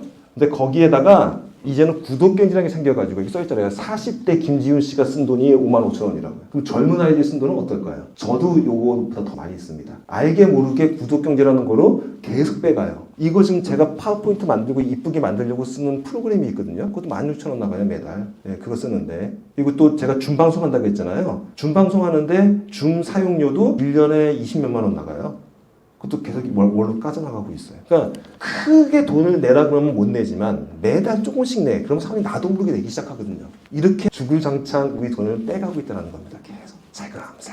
예, 이게 요즘의 경제 트렌드예요. 예, 이 사실을 알아가셔야 되고, 이거 통계적으로 나왔습니다. 그래서 얼마 드는데 라고 한다라면 통계 자료를 보고 퉁 칠게요. 젊을 때 이 정도였다면 나의 뒷면 지수로 더 늘어나서 400만 원 정도가 된다는 게, 이게 죄송하지만 10년 전 데이터입니다. 지금은 500 정도 들고요. 지금은 500 정도 든다고 봐야 되고, 그래야지 안전하죠. 왜? 나이가 들면 들수록 쓸 돈 더 많잖아요, 사실. 용돈도 줘야 되고, 경조사비도 내야 되고, 품위 유지비, 그렇죠? 저희가 한 말씀 하려면 품위 유지비를 더 많이 내야 애들이 들어주잖아. 아무것도 안 내고 한 말씀 하면 애들이 들어주나요? 그렇죠? 용돈 한번 찔려줘야 그래도 애들이 옆에 아빠, 저기 할아버지 할머니 옆에 붙어가지고 그래도 얘기 들어주지. 용돈 안 찔러주면 일단 오지도 않잖아요. 요즘 돈 더 필요해요, 어르신들이. 그리고 또 그 건강 관리를 위한 병원비도 필요하고요. 그래서 사실은 그게 얼마 필요한데, 여러분들 제가 좀 이게 좀 어떻게 될지 모르겠는데, 혹시 그런 생각이 있을 거예요. 난 이제 돈 안 써. 그러니까 자식들한테 물려주고 난 요 정도만 있으면 되라고 혹시 생각하시는 분이 계실지 몰라요. 절대 그렇게 하지 마십시오. 죽는 그날까지 여러분 한 달에 500만 원씩 쓸 돈이 없으시면 절대 자식한테 물려주지 마세요. 그래봤자 자식들 좋아하지 않습니다. 절대 그거는 좋은 방법이 아니고요. 내가 죽는 그날까지 월 500만 원 쓸 돈은 반드시 남겨놓으세요. 어차피 돌아가시면 그건 알아서 다 상속됩니다. 그때 가서 할 일이지 미리 주고 그러지 마십시오. 그랬다가 잘못하면 자식 잃고 돈도 있습니다. 돈 없는 부모한테 자식도 안 가요, 요즘은요. 자, 그래서 아까 던진 그 질문, 얼마면 돼? 얼마면 되는 질문 정리해 드릴게요. 목돈으로 따지면 20억 있으면 됩니다. 목돈으로 따지면. 그런데 그럼 아마 이거 숙제 하신 분 계실 수도 있어. 내가 사는 아파트가 20억 넘어. 그러니까 나 이 숙제 했네. 혹시 계세요? 계실 수도 있을 것 같은데. 서울에 계시면 가끔 그런 아파트 사시는 분 계시는데. 근데 그것도 착각하시면 안 돼요. 그 아파트를요, 그 안에 들어가 사시면 이건 의미가 없어요. 그걸 과감히 버리고 나는 시골 가서 살겠다. 그리고 그 아파트에 나는 새로 살든지, 아니면 그 아파트를 팔아서 그 돈으로 사시든지 그러면 되는데, 나는 평생 그 집에 살 건데 나 거기 못 떠나. 나 그 아파트 너무 좋아서 못 떠나. 그럼 아무 의미 없는 거예요. 자산이 아닙니다. 자산이 아니라 오히려 세금 내는 세금 덩어리가 되는 거죠. 그걸 정확히 아셔야 돼요. 100세입니다. 100세 이상을 기준으로 합니다. 앞으로 50년 정도 남았다고. 70세부터라면은 뭐 저는 예를 들어서 나는 70세라서 앞으로 30년밖에 안 살 거니까 그거에 5분의 3이면 되겠다. 그렇게 계산하시면 돼요. 하시면 되고요. 그리고 그런데 또 그건 있어요. 120세까지 갈 수도 있습니다. 모를 일이에요. 진짜로 모를 일이에요. 왜냐하면 요즘 세상은 내가 죽고 싶어도 안 죽여줘요, 세상. 아니 보셨잖아요. 삼성의 이 회장 식물인간이 돼도 안 죽여주잖아요. 거의 10년 동안 되지 않았어요. 안 죽여준다니까요. 단지 차이는 뭐냐면요, 건강하게 사느냐 건강하지 못하게 살면서 장수하느냐의 차이인 것 뿐이에요. 내가 죽고 싶어 죽을 수 있는 세상이 아니에요, 절대로요. 그래서 더 무서운 거예요. 그래서 더 무서운 세상인 겁니다. 그래서 우리는 더 잘 살기 위해서 꿋꿋하게 5가지 지키셔야 된다는 말씀을 드리는 거예요. 육체적으로, 정신적으로 건강하셔야 되고요. 돈도 챙기셔야 된다는 말씀을 드리고. 그래서 오늘 강의가 되게 도움이 될 포인트 있으실 거예요, 분명히. 자, 그리고 이거는 없더라면 내가 한 달에 한 50만 원 정도는 꾸준히 죽는 그날까지 나올 수 있는 뭘 만들어야 되겠구나 라는 생각을 가지셔야 된다는 거예요. 자, 제가 아까 경제인문학 얘기를 했어요. 그리고 이 책을 보여드렸습니다. 이 책에서 솔루션이 있어요. 이 책에 나온 솔루션을 소개해 드릴게요. 그래서 어쩌라는 거냐, 어떻게 하면 되냐, 그게. 근데 저랑은 약간 다르긴 한데 설명 좀 드릴게요. 이 책에 뭐라고 나와 있냐면, 일단 경제적인 목적 당연히 부자가 되는 거죠. 근데 부자의 정의를 명확히 하자라는 거. 부자란 돈이 무한정 많은 게 부자가 아닙니다. 돈이 더 이상 필요하지 않다고 느끼는 사람이 부자입니다. 동의하세요? 예를 들어 삼성 이건희 회장이 우리나라 최고의 부자이시지만 그분이 난 돈 더 벌어야 돼.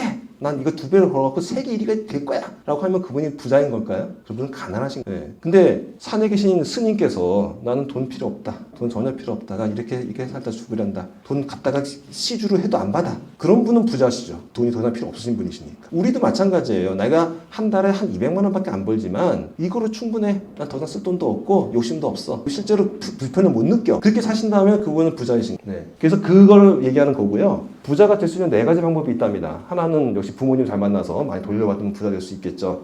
두 번째는요, 부자와 결혼하면 되겠죠. 우리는 이미 그 기회 놓쳤죠? 예. 그 다음에 세 번째는요, 포기하는 거죠. 이번 인생은 부자는 걸렀다. 예, 다음 인생에 한번 살아보자. 이주도도 아니면 모으고 투자하자. 이게 이제 현실적인 내용인데, 이 4번째 얘기를 하는 건데, 돈이 있어야 그것도 모으지. 여기에 이 책에는 이런 단어가 나옵니다. 최경자라는 말이 나와요. 최소한의 경제적인 자유를 최경자라고 합니다. 혹시 여기에 최자, 경자, 자자 쓰시는 분 안 계시죠? 최소한의 경제적 자유를 최경자라고 이 책에서 표현을 하면서, 이렇게 살면서 더 이상 돈이 필요 없다고 생각할 수 있으면 행복하지 않겠냐는 얘기를 하는 거예요. 이 최소한의 경제적인 예를 들어서 이런 겁니다. 레스토랑 가서 맛있는, 멋있는 진짜 막 고기 썰면서 와인 먹는 것도 잘 먹는 거지만, 내 사랑하는 아내와 손잡고 멋있는 대학교 그 캠퍼스에 가서 대학 학생 식당에서 가성비 좋은 학생들이 먹는 그 식단을 먹어. 그러면서 그 캠퍼스를 보면서 당신과에게 행복한 데이트를 해. 그거로 나는 너무 행복해. 그거로 만족할 수 있는 게 최소한의 경제적인 자유입니다. 나는 괜찮지 않습니까? 근데 상명십을 다 이렇게만 살면 힘들 것 같긴 한데 하여튼 간에 그거를 최소로 줄여서 경제적인 자유를 하고 그런 만족을 느껴보자. 그러면 어떤 일이 생기냐면 이런 게 가능하다는 겁니다. 노후에 65세 이후에 3천만 원이면 살 수 있을 것 같다. 그런 소비 패턴을 하신다는 거예요. 연봉 3천만 원이면 한 달에 250만 원이거든요. 그걸 어떻게 만들어? 아까 잠깐 그런 말씀 하시던데 이미 연금 100만 원 받으시는 분 계실걸요? 국민연금이나 아니면 개인연금 합쳐가지고 아마 한 100만 원 정도는 연금 받고 계시는 분 계실 겁니다. 아마. 예. 그러니까 100만 원 정도는 연금으로 받을 수 있다. 근데 여기에 숨은 비밀이 하나가 있어요. 여기서 조금 까먹는 게 뭐가 있냐면 건강보험료나 이런 부분들이 나이가 좀 더 많이 나오거든요. 저희 아버님 거 보니까 국민연금 탄 거 그대로 건강보험 가요. 신기하더라고요, 진짜. 개인 사업자로 계시거든요, 저희 아버님이. 연세는 계시는데. 그래서 크게 도움은 안 될 것 같은데 모르겠습니다. 하여튼 이분은 이렇게 표현을 합니다. 100만 원 정도는 연금으로 만들 수 있다. 자, 그러면 100만 원을 충당했어요. 150만 원 남았어요. 그 연세가 계셔도 예를 들어서 50만 원 정도는요. 내가 하고 싶은 일 하면서 저같이 강사 일 하면서 혹은 뭐 어디 가서 봉사 일 하면서 예, 혹은 뭐 조그만 뭐 구멍가게를 운영해도 되겠죠. 아니면 뭐 알바를 떠도 되고 요즘 뭐 여러 가지 뭐 가만히 노는 것보다 할 수 있는 일도 많지 않습니까? 그런 걸 한 50만 원 정도는 그래도 소일거리로 벌 수 있지 않을까라는 가정을 하고요. 나머지 100만 원은 뭐로 벌자? 나머지 100만 원은 뭐로 벌자? 이게 이분이 하는 내용인데 이분은 퇴직금 가지고 퇴직금 한 2억 정도 보통은 이제 종잣돈을 갖고 있는데 그걸 가지고 경제 공부를 열심히 해가지고 분산 투자를 해가지고 잘 굴리면 한 달에 100만 원 정도 수익을 낼 수 있다라는 분이 이분의 지론이십니다. 그 책에 그 내용이 나와 있고요. 혹시 그 노하우가 궁금하시면 그 책을 보셔서 한번 따라해 보세요. 제 금융 공부에서는 제 은사님이신데 제가 존경하는 분이라서 제가 웬간하면 그건 추천을 합니다. 예, 경제 공부 한번 해보시려면 하시고요. 착한 양이라는 선생님이세요. 착한 양. 예, 착한 양, 나쁜 양 아니고요. 착한 양인데. 예. 근데 저는 여기에 두 가지를 좀 걱정합니다. 첫 번째, 저는 요거로 만족을 못 하겠어요. 최소한의 체경자가 안 되나? 좀 더 벌어야 되겠어. 그래서 저는 500만 원을 얘기를 한 거고요. 그 다음에 금융만 갖고는 위험하다고 저는 느껴집니다. 물론 그분이 하시는 방식으로는 안전하게 된다고 하는데, 예, 저도 해봤어요. 근데 이 경기 시황이 무너지면 그것도 어렵더라고요. 예, 그래서 자신 있게 100% 맞다고 말씀을 못 드리겠고 또는 다른 게 필요하지 않을까라고 생각이 듭니다. 그래서 이 방법은 뭐냐면 역시 이것도 돈을 버는 방법이에요. 금융 공부를 열심히 해서 내가 그동안 벌어놓은 시드머니를 가지고 돈을 벌 수 있는 방법을 하는 부분이라는 거고요. 또 한 가지 책이 있습니다. 아까 말씀드린 구본영 선생님의 제자분이세요. 이분도 구본영 선생님한테 배운 진짜 공부라는 수희향 선생님이라는 분이신데 이분도 애니어그램을 전공하신 분이신데 이분이 쓴 책에 이런 내용이 나옵니다. 돈이 되든 안 되든 내가 평생 하고 싶은 일 이게 반드시 있어야 된다. 여기 있으세요 이거? 내가 평생 하고 싶은 일 있으세요? 없으시면 꼭 찾으십시오. 돈이 되든 안 되든. 사실은 여러분들이 이걸 못 찾으셨기 때문에 인생이 고달프신 거예요. 재미가 없으신 거예요. 이걸 찾아내셔야 돼요. 정말로 필요하신 내용입니다. 예를 들어서 난 평생 애만 키우고 살 거야 라고 마음 먹으신 분은 거의 없잖아요. 근데 물론 그게 난 좋아. 애 키우는 게 좋아. 그럼 육아원이나 타가소나 뭐 이런 데를 가시면 될 수도 있겠죠. 그것도 직업적으로 정말 좋아서 하는 일. 그것도 좋은 일이죠.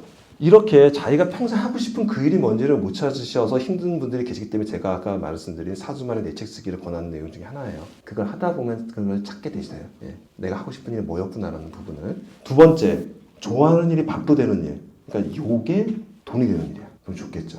지금 선생님께서 하고 계시는 지금 유튜브 활동이 돈이 돼서 지금 생활비가 다 되시나요, 혹시? 네. 아, 번역 사업 하십니까? 그게 혹시 생활비가 다 되시는 건가요? 아, 그러면 그 일은 승부일이 되는 거예요. 네. 근데 저는 제가 하고 싶은 일은 제가 나눠드린 그 교육 플랫폼 사업입니다. 잘 사는 멘토스쿨이라고. 그 플랫폼 사업은 아직 돈이 별로 안 돼요. 그래서 제 생활에 지장이 생겨서 저는 이 일을 더 하고 있는 거예요. 아직 제가 좋아하는 평생 하고 싶은 그 일이 승부일이 되지 못했어요. 그래서 이 일을 하고 있어요.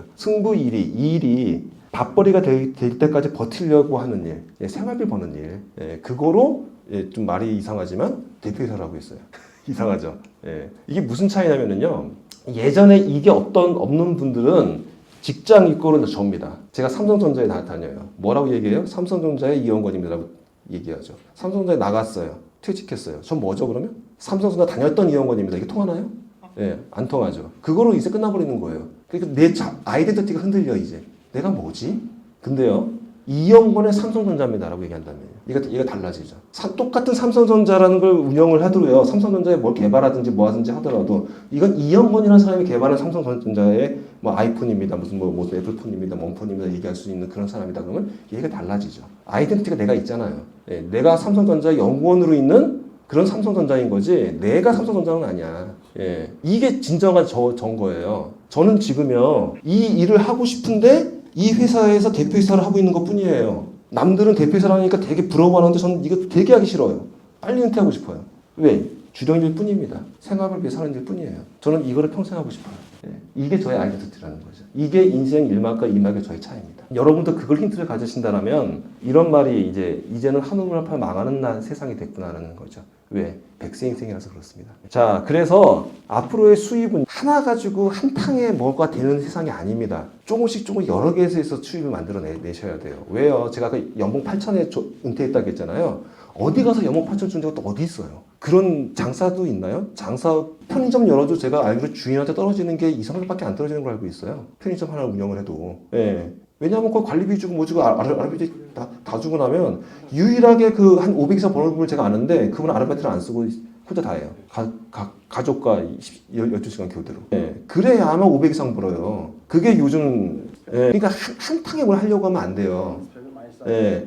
그러니까 저는 명함이 이렇게 종류별로 있다고 말씀드린 이유가 바로 그 얘기입니다. 대학교 교수도 하고요. 노무법인에서도 일을 하고요. 이렇게 명함이 지금도 수없이 많습니다. 여기 안에 잔뜩 있어요. 달라면 다 드릴 수 있어요. 그리고 저랑 협업하려면 할 수도 있고요. 예, 여러 가지 할 수 있어요. 저는 저기 산학 중점 교수라 그래가지고 학생과 회사를 이어주는 네네네 그 일을 했었습니다. 자, 저의 옛날 과거를 보여드릴게요. 저는 화학공학 출신입니다. 이상하죠? 예, 전혀 그렇게 안 지금 웬 인문학 강의하고 앉았으면서 전 공돌입니다 원래. 예. 여기가 어디냐면은 한국과학기술연구원이라고 우리나라에서 박정희 대통령 시절에 핵을 만들 뻔하다가 돌아가셨죠. 박정희 대통령께서 의문의 암살을 당하셨던 바로 그 연구소입니다. 미국의 벨 연구소를 모델로 만들었던 연구소고요. 키스트. 키스트에 제가 석사를 하고 졸업을 했고요. 그리고 다니던 회사는 일본계 화학회사입니다. 일본계 화학회사에서 JSR이라고 여기 적혀 있는데 이 회사가 어떤 회사냐? 아베가 얼마 전에 경제 전쟁을 일으켰죠, 우리랑. 3가지를 수출 안 하겠다. 수출을 자율적으로 할 수 없고 허가 받아야만 준다. 그 첫 번째 거가 뭐였냐? 반도체형 포토레지스터. 그걸 만드는 회사가 JSR. 제가 그 회사에 있었고요. 그 회사에서 한국인이 일본 회사를 대표로 중국에 가서 법인 영업을 했던 사람이 저입니다. 꽤 잘 나갔겠죠. 화공에서 잘 나갔던 사람입니다. 나름대로는. 그런데 그냥 나왔어요. 만 46세에 그냥 나왔고요. 그 나오게 된 것도 왜 나왔냐면 제가 나오고 싶어 나온 게 아니라 이건희 회장이 돌아가시고 이재용 부회장이 이제 그런 말을 합니다. 더 이상 한국에서 디스플레이용 포토레지스트는 한국에서 안 만들겠다. 전부 다 디스플레이. 여러분 핸드폰이나 이 텔레비에 들어가는 LCD잖아요. 이 판넬은 앞으로 중국에서 사오겠다. 그러는 바람에 저는 잘립니다. 예, 일본 회사가 한국에 와서 그거 납품하고 있었는데 그거 삼성이 안 산다고 하니 중국에 가든지 전 회사 나와야 되는 거예요. 네, 그래서 저는 회사를 나오게 되죠. 네, 자 이게 뭘 의미합니까? 제가 아무리 화학공학에서 엘리트가 돼도요, 저의 미래는 제가 제어할 수 없어요. 주변의 누군가에 의해서 제어가 돼요. 이게 바로 우리가 그렇게 배웠던 열심히 공부해라, 좋은 회사 다녀라 했던 그의 결과입니다. 네, 맞아요. 그러니까 월급쟁이는 절대로 주도적인 삶을 살 수도 없거니와 평생 먹을 돈도 못 버는 직장이었다는 거죠. 근데 우리는 우리 사랑하는 그 자녀들을 그거 하라고 그냥 수억 원을 투자 넣으면서 공부할 필요 없는 거 아니에요. 할 필요 있는데 정확히 알고 해야죠. 하고 싶은 거 정확히 알고 그게 맞는 공부를 해야죠. 그걸 하기 위한 공부를 해야죠. 무작정 공부부터 해놓고 막 공부 못하는 애를 막 가외시켜서 억지로 채찍쳐갖고 해갖고 보내놔봤자 그게 큰 도움이 안 된다는 말씀을 드리는 그런 얘기입니다. 자, 그때 제가 나왔을 때 느낀 게 바로 이거였어요. 돈보다도 수익이 당장 제로가 되는 게 무서운 게 아니라 이게 진짜 무서웠습니다. 자존감이라는 거 혹시 아시나요? 이 단어를. 사람이 이렇게 버려지는 느낌이에요. 잉여인간이라는 거거든요. 넌 더 이상 이제 회사에 필요 없어. 너 능력을 무시하는 게 아니야. 회사가 더 이상 그 능력이 필요가 없어. 능력 많은 사람은 남아 돈다라는 거죠, 우리나라에. 더 이상 필요 없어. 무용 개그. 너 팀장, 우리 팀장 수록 먼저 잘라야 돼. 월급 많으니까. 차라리 젊은 애들이 필요하지. 너 하나 자르면 3명은 뽑는데 나가줘. 이 얘기거든요. 내가 쓸모없는 사람이 됐다는 이 자존감 무너지는 거가 제일 힘들죠. 우리가 한 번쯤은 겪어보셨을 거예요, 아마도. 한 번쯤은 겪어보셨을 건데 여기서 조금 더 너무나 지금 자세가 좋으셔서 제가 이거 하나 더 짚고 넘어갈게요. 여러분 자존심과 자존감의 차이 아시나요? 이거 꼭 아셔야 됩니다. 이거 모르면은요 정말 큰일 나요. 예, 영어로 말씀해 주시는데 영어도 중요한데요. 제가 이렇게 쉽게 말씀을 드릴게요. 자존감, 자존심. 앞에 자존이랑 글자는 똑같아요.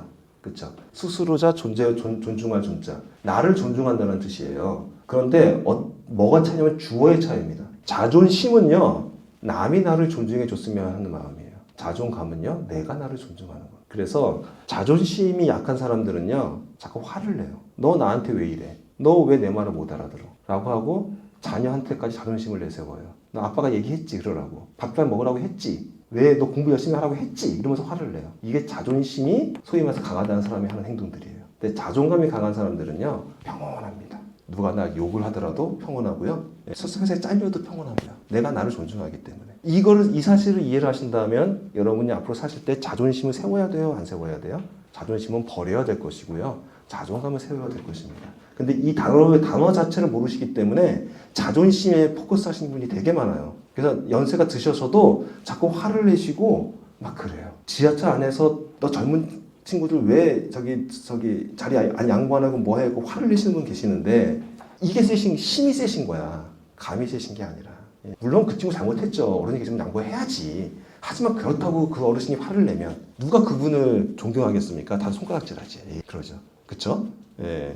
그러니까 자존감이라는 거는 그런 의미에서 여러분들이 꼭 챙기셔야 하는 단어인 거고요. 그래서 인생 1막을 준비할 때 제일 중요한 키워드 하나가 자존감이라는 걸 말씀드리고 싶은 거예요. 그래서 제 강의에 부제목이 뭐라고 적혀 있는지 혹시 보셨습니까? 돈 뒤에 숨어있는 자존감을 챙기세요 라고 적혀 있어요. 지금 저는 이제부터는 돈 뒤에 숨어있는 자존감을 챙기시라고요.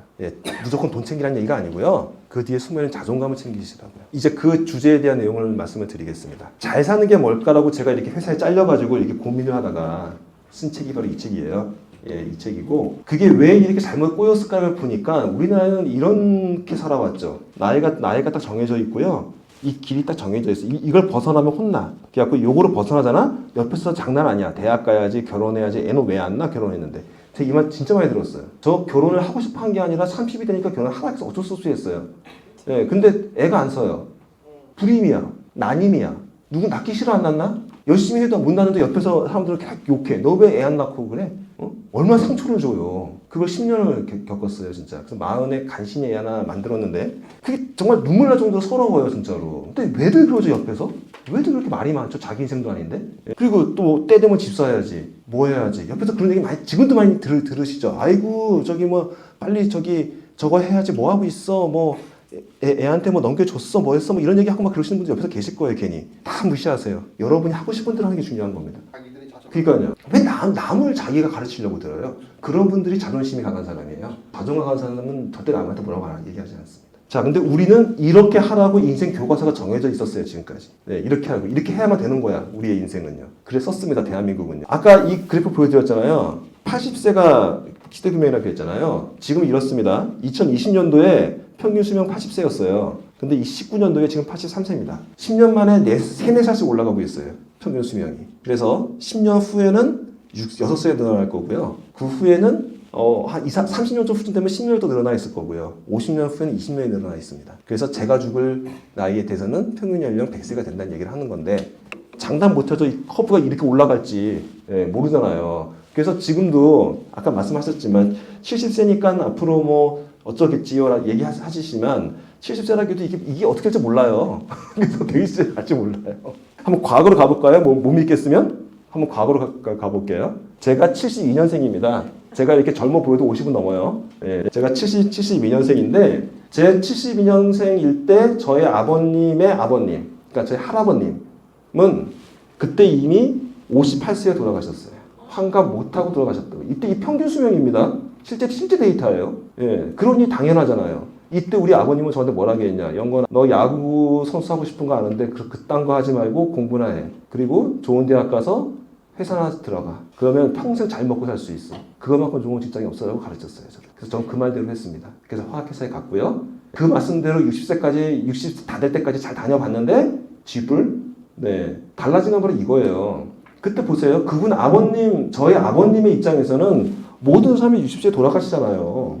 그러니까 60세까지 월급 주는 회사가 들어가면 이건 평생 먹고 사는 거야. 당신도 그럴 줄 아신 거야. 그래서 정년퇴임 하셨어요. 본인이 한 60세 돌아가실 줄 아셨지. 내년에 무슨 일이 하니까. 저희 아버님은 백수를 누르실 것 같아요. 이미 세상이 달라진다는 거예요. 근데 내가 보고 배운 거는 그렇게 배웠단 말이죠. 우리의 인생은 60세까지니까 60세까지 월급 주는 회사, 그냥 자기 취미고 뭐고 할 필요 없이 좋은 대학 가서 좋은 직장 가서 받는 그게 최고의 직장이야. 틀리면 아니잖아. 이해가 되잖아요, 충분히. 근데 세상이 변한 거를 못 깨친 거예요. 근데 우리는 지금도 세상이 바뀐 지금도 우리 제 애들한테 또 그렇게 가르치고 있어? 이건 말이 안 되지. 네, 그럼 어떻게 가르쳐야 되느냐를 가르쳐 드릴게요. 지금까지의 세상을 한번 볼게요. 대한민국의 세상을 한번 찍어서 볼게요. 대한민국은 세계에 하나밖에 없는 나라입니다. 왜 하나밖에 없는 나라냐면요. 전쟁을 겪어서 외국으로부터 그 돈을 받았죠. 그걸 뭐라 그러죠? 그 원조. 예. 원조를 받은 나라가 성장해서 다른 나라 다시 원조를 해주는 나라. 대한민국이 유일합니다. 전 세계에서. 두 번째, 선진국이 됐는데 선진국이 된 걸 못 느끼는 나라. 예, 우리나라밖에 없습니다. 또 식민지가 됐는데 선진국이 된 나라. 우리나라밖에 없습니다. 식민지를 거느려 보지 않은 나라가 선진국이 된 나라. 우리나라밖에 없습니다. 이해되세요? 정말 대단한 나라입니다, 이 나라. 주변에 선진국 다 보세요. 다 식민지 겪은 나라들. 남의 나라 거 빼앗아서 저기 선진국 된 나라들이에요. 우리 덕에 선진국 된 나라 일본. 맞죠? 근데 우리는 누구를 식민지로 삼아서 우리가 지금 선진국이 된 거예요? 전 세계 유일합니다. 정말 자부심 가지셔야 돼요. 우리나라의 열심히 하는 이 근로정신, 근면정신, 이거로 우리나라는 선진국이 된 나라입니다. 근데 이게 가능했던 건 뭐냐면요. 이거예요. 효율경제라 그래가지고 선진국을 따라하는 거야. 선진국이 이미 정답이 있잖아. 선진국이 이렇게 하면 돈 잘 벌었다, 이렇게 성공했다는 게 있잖아. 그거를 축구하고 따라해. 근데 우리는 밤새 공부하잖아요. 왜? 밤새 일하고. 그러니까 따라잡을 수 있었어, 우리나라는.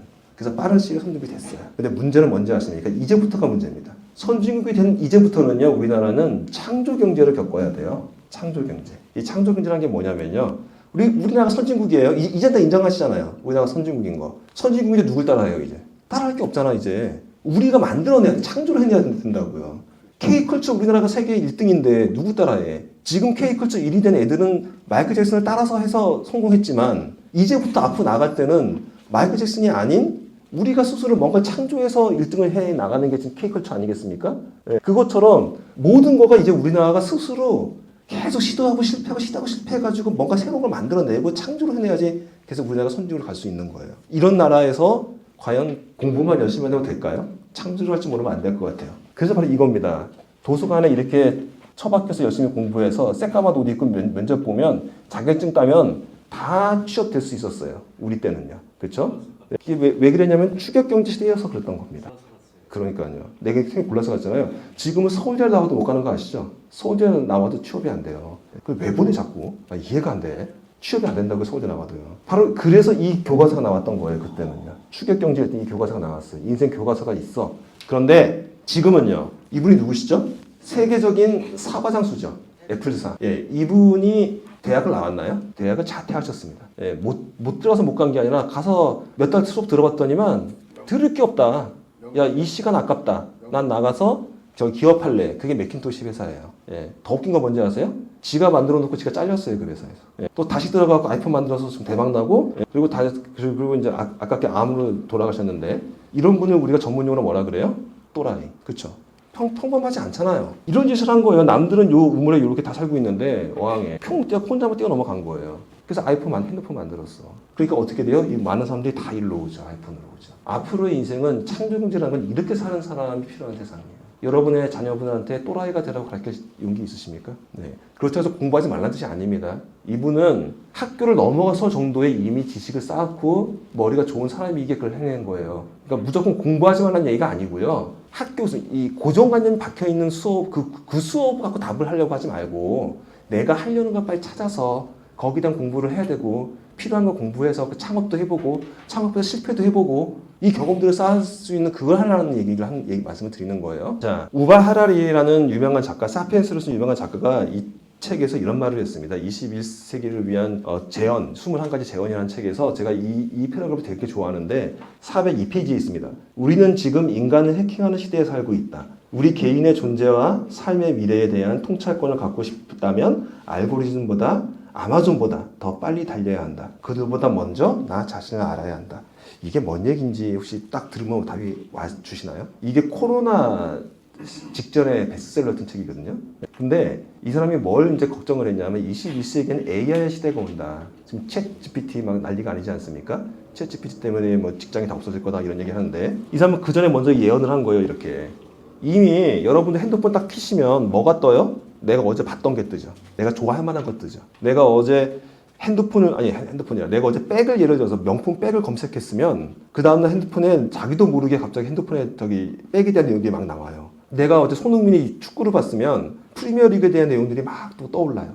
핸드폰이. 그걸 알고리즘이라고 합니다. 알고리즘. 근데 이 알고리즘이 무서운 게 뭐냐면 나를 그런 사람으로 만들어버려요. 그것만 계속 보니까. 근데 여러분들이 조심하셔야 될 게 이제 강의에 정치 얘기하면 안 되지만 제가 그냥 두개 말씀드릴게요. 파란 당을 좋아하시는 분이 계실 수도 있고 빨간 당을 좋아하는 분이 계실 수도 있어요. 근데 이 알고리즘 때문에 빨간 당을 좋아하시는 분들은 빨간 당을 옹호하는 내용만 계속 보세요. 그리고 파란 당을 좋아하는 분들은 파란 당을 옹호하는 내용만 계속 보세요. 그러다 보면 너무 극렬하게 갈리기 시작을 해요. 실제로 이게 심해지기 시작해서 지금 미국도 되게 분열되고 있고요. 예. 예전에 공공 텔레비를 볼 때는 그래도 그것만 봤어. 근데 지금은 유튜브다 보니까 이게 너무나 이쪽을 아예 보지도 않고 이쪽만 계속 보게 되는 거죠. 그러니까 사람이 너무 극렬하게 갈려요. 그래서 지금 전쟁도 많이 나잖아요. 지금 전쟁이 나는 이유도 그런 이유가 있을 수도 있다고 얘기를 해요. 바로 이거의 문제입니다. 컴퓨터가 나를 지정해버려.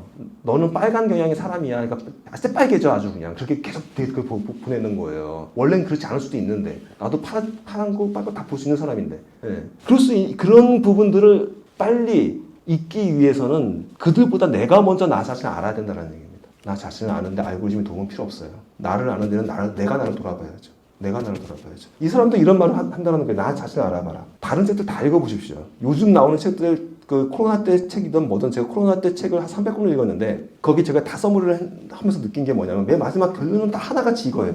나 자신.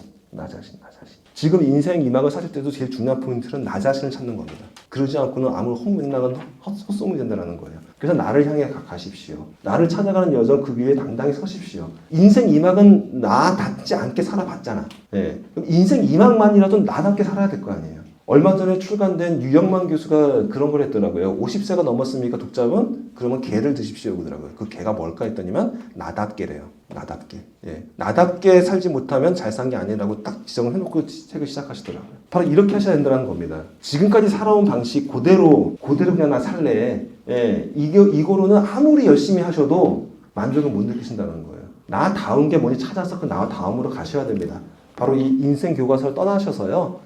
사과상 스티브 잡스처럼 저렇게 살아볼 용기를 가져보셔야 된다는 거죠. 인생 이만인데 어때요, 까이거. 네. 제가 아까 제가 살았던 바로 그 사진입니다. 인생 1막. 인생 2막은 제가 저를 찾은 게 바로 이거예요. 제가 어느 순간 강단에 올라섰는데 46년 동안 직장 생활 때는 한 번도 못 경험해본 부분을 경험을 하게 돼요. 강단에 올라섰는데 제가 전율이 쫙 흐르면서 저도 모르게 어떤 강의를 막 했는데 앞에 분들이 막 울어요. 감동에. 그 모습을 보고 제가 뭘 느꼈냐면 아, 내가 있어야 할 곳이 여기구나 라는 걸 느꼈습니다. 모르죠. 해보지 않으면. 저는 부모님 말씀을 착하게 듣다 보니까 너 절대 반장도 하지 말고 반장도 한 번도 안 하고 살았어요.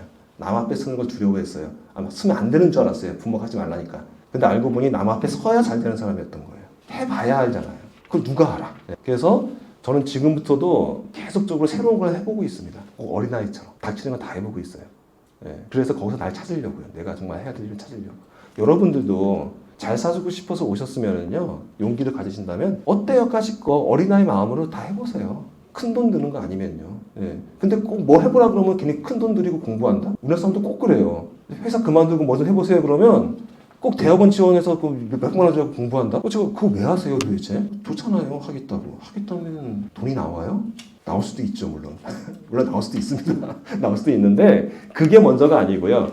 그 학위를 따서 뭘 하겠다는 게 있으면 하십시오. 그 하고 싶은 걸 하기 위해 학위가 필요하면 꼭 따세요. 근데 그 하고 싶은 것도 모르면서 학위부터 따나? 그러면 또 그 돈 들고 또 쪽팡 짜요. 그걸 경험해봤잖아요, 우리는. 저도 대학원까지 나왔다니까요.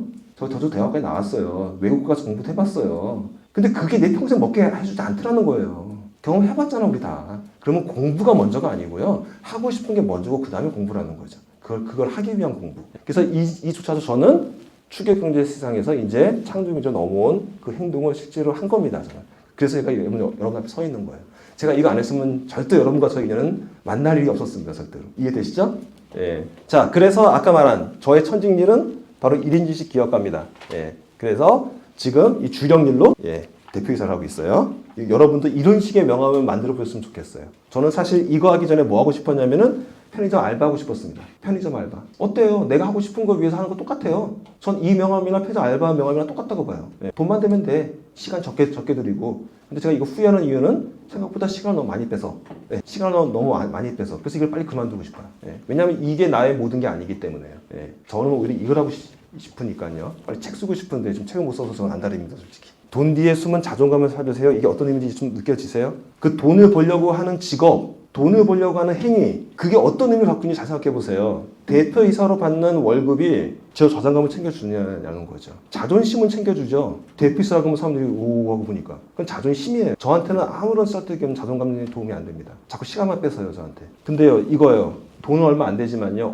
교수님, 저한테 교수님 많이 불러주시는데, 제 강의를 듣거나 제 컨텐츠를 들으신 분들은 그분들이 교수님 참 좋은 말씀 감사합니다. 매일 하시면 감사합니다. 이런 말 들을 때서는 뭐라도 바꿀 수 없는 그런 자존감을 느끼죠. 누구한테 도움을 드리고 그거에 대해서 만약에 만족을 느끼셨다면 그거만큼 좋은 게 어디 있겠어요.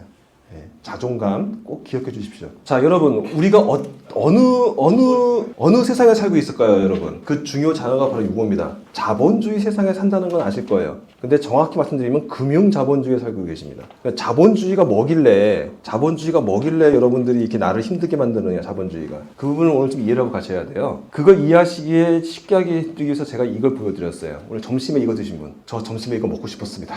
근데 못 먹고 왔습니다. 지금 배고픕니다. 짜장면이죠. 짜장면 여러분들 소시적에 얼마짜리 드셨어요? 선생님 제일 싸게 드신 짜장면 기억하세요? 소시적에 최근이 아니라 소시적에 300원 더 없으신가요? 80원? 보기보다 연배가 되신다는 뜻인데? 보기 이렇게 안 보이시는데? 저랑 비슷해 보이시는데 이상하다? 여기 나오잖아요. 짜장면 상승 추이. 나 때는 말이야. 짜장면이 얼마였다고요? 아까 300원? 이거보다 더 옛날이라는 얘기죠. 88년도 올림픽 때 1,000원이었습니다. 88 올림픽 때. 88 올림픽 때 1,000원이었고요. 더 자세하게 말씀드리면 이렇습니다. 80년대에 350원. 그러니까는 대충 나이가 나오죠. 60년대에 15원이었습니다. 그랬던 짜장면이 지금은 얼마일까요? 무슨 거짓말. 지금은 8,000원. 뭐 강남 가면 10,000원입니다. 이게 현실이에요. 그러면 짜장면은 왜 이렇게 오르는 걸까요? 짜장면의 가치가 올랐나요? 16원 주고 먹었을 때 짜장면은 16원짜리였고 지금 먹을 때는 그게 무슨 금으로 만들었나? 갑자기 왜 10,000원이야 짜장면이. 물가나? 물가. 정확히 말씀드리면 물가. 근데 물가라는 게 뭘까요? 물가는 왜 오르는 걸까요 도대체? 오르기만 하고 내리지는 않아 물가가. 왜 그럴까요? 그게 자본주의라서 그래요. 금융 자본주의라서. 그 화폐 가치 하락이 왜 일어나는지를 제가 설명을 드릴 거예요. 물가가 이렇게 변하고 있습니다. 자장면은 그렇게 많이 올랐지만요, 생각보다 덜 오른 것도 있어요. 맥주값이 참 안 올랐어요. 맥주값이 신기하죠. 소고기나 고기는 많이 먹어서 많이 늘었는데 맥주값은 별로 안 올랐고요. 쌀도 33배가 올랐고요. 시내버스 요금이 우리나라가 되게 가격이 싼 편인데도 불구하고 120배나 올랐네요. 시내버스 요금이. 예, 이게 물가의 상승증 모습인데 제가 이 짜장면을 왜 예를 들었냐면요. 짜장면이요. 복리로 계산이 되거든요. 물가는 복리로 오릅니다. 그런데 복리 9%의 복리입니다. 짜장면의 가격 오르는 게. 여러분 혹시 아까 투자할 때 없냐고 물어보셨는데 짜장면에 투자하세요. 대박입니다. 9% 복리. 근데 투자할 수가 없잖아. 할 방법이 없어. 바로 아까 왜 물가가 오르느냐. 이 그래프가 뭐냐면요. 대한민국의 통화량 그래프입니다. 그리고 이게 대한민국의 물가예요. 뭘 의미하죠? 통화량이 계속 좀 늘어나고 있어요. 통화량이 계속 늘어나고 있다는 거예요. 게다가 요번에 코로나 왔다고. 다들 걱정했어요. 코로나 때 왜 뭐 하려고 돈 주냐. 왜 돈 자꾸 푸냐. 그럼 다 좀 있으면 물가 올라갈 텐데 아는 사람들은 다 그랬어요. 그 10만 원인가 우리 얼마 받았죠? 코로나 때 지원금? 기억 잘 안 나네. 이제 시간 지났다고. 10만 원인가 20만 원인가 받았잖아요. 30만 원인가? 그거 주는 바람에 지금 우리 이 고생을 하는 거야. 지금 짜장면이 갑자기 10,000원이 쳤어. 끝난 다음에. 이게 그 현상이에요. 바로 통화량이 늘어나면 물가는 오릅니다. 즉 돈의 가치가 떨어진다는 거죠. 돈의 가치가. 그게 자본주의예요. 자본주의는 왜 그러냐면요. 자본주의는 기본은 돈을 먹는 세상이기 때문에 계속적으로 돈을 늘리면서 자꾸 빚내라고 원래 촉촉을 해요. 자본주의가 원래 그런 겁니다. 자꾸 빚내세요. 돈 없어요? 그럼 빚을 내서라도 쓰세요. 라고 자꾸 밀어내는 게 자본주의예요. 자본주의 금융의 비밀을 설명을 드릴게요. 우리 은행 좋아하시잖아요. 그럼 여기도 신한은행이잖아요. 그쵸? 신한은행이 좋은 일도 하네요. 우리를 위해서. 근데 신한은행을 이게 사전에서 찾아보면은요. 사실 신한은행 공공은행 아니죠. 개인이죠, 분명히. 개인인데 분명히 이익을 추구하는 민간 기관입니다. 그리고요. 합법적으로 돈 먹고 돈 먹게 하는 곳이에요. 합법적으로 돈을 어떻게 먹느냐? 10배 튕겨 먹습니다. 그 설명 좀 이따 드릴 거고요. 그 다음에 예대 마진이라는 걸 이용해서 돈을 벌어요. 중앙은행에서 저리로 돈을 빌려다가 우리한테 고리로 융자를 해주는 거죠. 그래서 우리가 돈 맡긴 그 돈이 여기서 고마운 게 아니라 돈 빌려가주는 고객이 고마운 데가 바로 은행입니다. 여러분도 혹시 은행에 융자 갖고 계시면 물론 은행에서는 VIP로 대우 받으시겠지만 그리 좋은 상황은 아닌 겁니다. 그리고 중요한 단어 하나, 은행 지급 준비율이라는 게 있어요. 이게 우리나라 지금 현재 10%입니다. 이 뜻이 뭔지를 좀 설명을 드릴게요. 은행입니다. 은행이 100원이라는 돈을 갖고 있어요. 우리가 이제 100원을 저금을 한 거야. 그래서 은행이 100원을 갖고 있어. 그러면 은행은 어떤 권리를 갖고 있냐면요. 10원을 놔두고 90원을 누구한테 빌려줘도 돼요. 그러면 실제로 돈은 어떻게 된 거죠? 세상에 돌아가는 돈은 190원이 돌아가고 있는 거예요. 이쪽 통장에 100원이 있고요. 예금자 통장에 100원이 있고요. 대출자 통장에 90원이 찍혀 있어요. 이해가 되세요? 이게 그냥 자본주의라. 100원을 주면 190원이 움직이는 게 근데 이게 요거로 끝나느냐? 요거로 끝나는 게 아니에요. 100원을 저금을 넣으면 90원 돌아간다고 했죠? 이 90원 또 다른 은행에 넣잖아요? 그럼 이 90원을 근거로 90에 9원 남겨놓고 81원은 또 융자를 줘도 돼요. 그럼 81원 중에 8.1원 남겨놓고 나머지 72원은 또 줘도 돼요.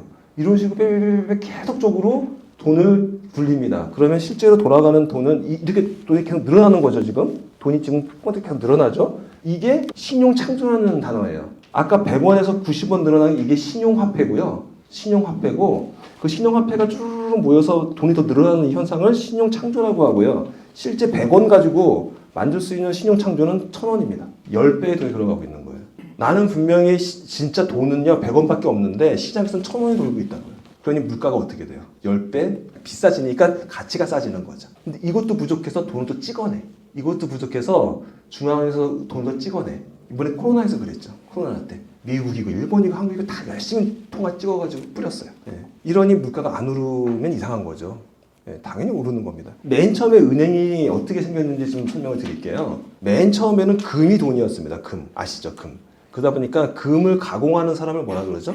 금 세공자? 그래서 그 사람이 금을 갖고 다니기 편하게 금화를 만들었어요. 금화. 뭐 유럽 얘기 듣다 보면 금화, 은화 이런 얘기 들어보셨을 거예요. 그 금을 만드는 그 금 세공자가 그 금화를 이렇게 주다 보니까 사람들이 뭐라 그러냐면 금화 갖고 다니기 편한데 이거 잃어버릴 수도 있고 도둑만 나면 뺏길 수도 있고 하니 네가 좀 보관해줘. 그래갖고 이 금 세공자가 금고를 만들어 놓고 돈을 보관해 놓고 보관증을 써줬어요. 보관증을. 그래서 그 보관증을 사람들이 이제는 그 금화를 주는 게 아니라 보관증을 서로 주는 거야. 그게 어떻게 보면 지금의 돈과 비슷한 지폐와 비슷한 개념이 되는 거죠. 그렇게 쓰다 보니까 이 금세공자가 생각해 보니까 야 그러면 이거를 만약에 어차피 이 안에 들어있는 금이 얼마인지 사람들 모르니까 내가 빌려주면 어떻게 될까? 그래서 빌려주기 시작을 합니다. 이제 금화를 빌려줘서 빌려주는 것도 보관증 써주면 되잖아 그냥. 그렇죠? 실제 금화 안 줘도 되잖아요. 내가 너 100금화 100개 빌려줄게. 보관증 써줄게. 100개 보관증 하고 주는 거야. 그리고 그 사람한테 뭘 받아요? 이자를 받죠. 지금 은행이 하니까 똑같은 짓을 한 거예요. 그때 처음. 그러다 보니까 어떤 일이 발생이 되느냐. 갑자기 그 소식을 듣고 그 돈을 가진 사람들이 야, 내 금화 가지고 지금 네가 지금 뻥튀기 해먹고 있어? 너 그러면 되겠냐? 내 금화 내놔. 그래서 이 금세공자가 뭐라고 하냐면 아유 그러지 마시고요. 제가 빌려줘서 받은 돈 있잖아요. 그거 50% 당신도 드릴게요. 그래? 그럼 나 가만히 있는 것보다 낫겠네? 오케이 좋아 그럼 그렇게 하자. 네, 그래서 50도씨에서 갈라먹기 시작을 합니다 이제. 근데 그것도 한두 번이지 계속 커지니까 나중에 어떤 일이 생기냐면 이제 서로 복잡해진 거예요 이제. 복잡해지니까 나중에 어느 날 야 너 못 믿겠어 일단 나 금화 내놔. 한 100명이 몰려와서 다 내놓으라고 하는 거야. 그럼 어떻게 돼요? 실제 금화에 있는 거 다 뜯기고 나니까 실제 빈털이가 발견돼 버리잖아. 그걸 뭐라 그러냐면 뱅크런이라 그래요. 뱅크런. 지금 이 신한은행도요. 지급 준비율이 10%라고 했잖아요. 10%. 만약에 한 많은 그 예금자들이 달려 들어가고 돈 당당 내놓으십시오. 경기도 위험한데나 형 갖고 있으랍니다. 그러면 뱅크런 벌어져요. 그 지하물이 신한은행 국민 간에 모든 국민들이 와서 돈 내놔 이래버리면 순간에 동시에 그래버리면 다 뱅크런 나요. 왜? 10%만 갖고 있다니까요. 1억을 융자받으면 여기는 1억에 10% 통으로만 갖고 있단 말이에요. 네. 그러니까 다 달라그러면 은행은 망하는 거예요. 그걸 뱅크런이라고 합니다. 은행이라는 존재가 그런 존재예요. 돈 놓고 돈 먹는 존재입니다. 그럼 얘네가 망했어야 되잖아. 이게 300년 전 얘기거든요. 300년 전. 그런데 이때 어떤 일이 발생이 되냐면 옆에 있는 분이 여왕입니다. 여왕. 영국의 여왕이 그 사람을 찾아와. 나 전쟁해야 되는데 돈 필요한데 네 하는 거 보니까 그거 괜찮네. 내가 허가해 줄 테니 나라 돈을 이거로 좀 불려서 나한테 갖고 와. 해갖고 이때 한 3배 정도까지 갖고 있는 금의 3배 정도까지 융자하는 걸 허락해 줬어요. 나라가.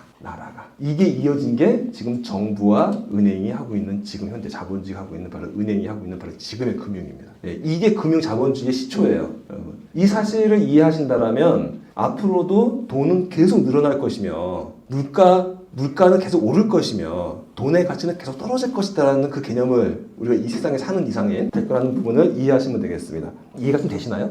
네. 또 한 가지. 왜 미국 달러가 그렇게 중요할까요? 그걸 기축통화라고 하죠.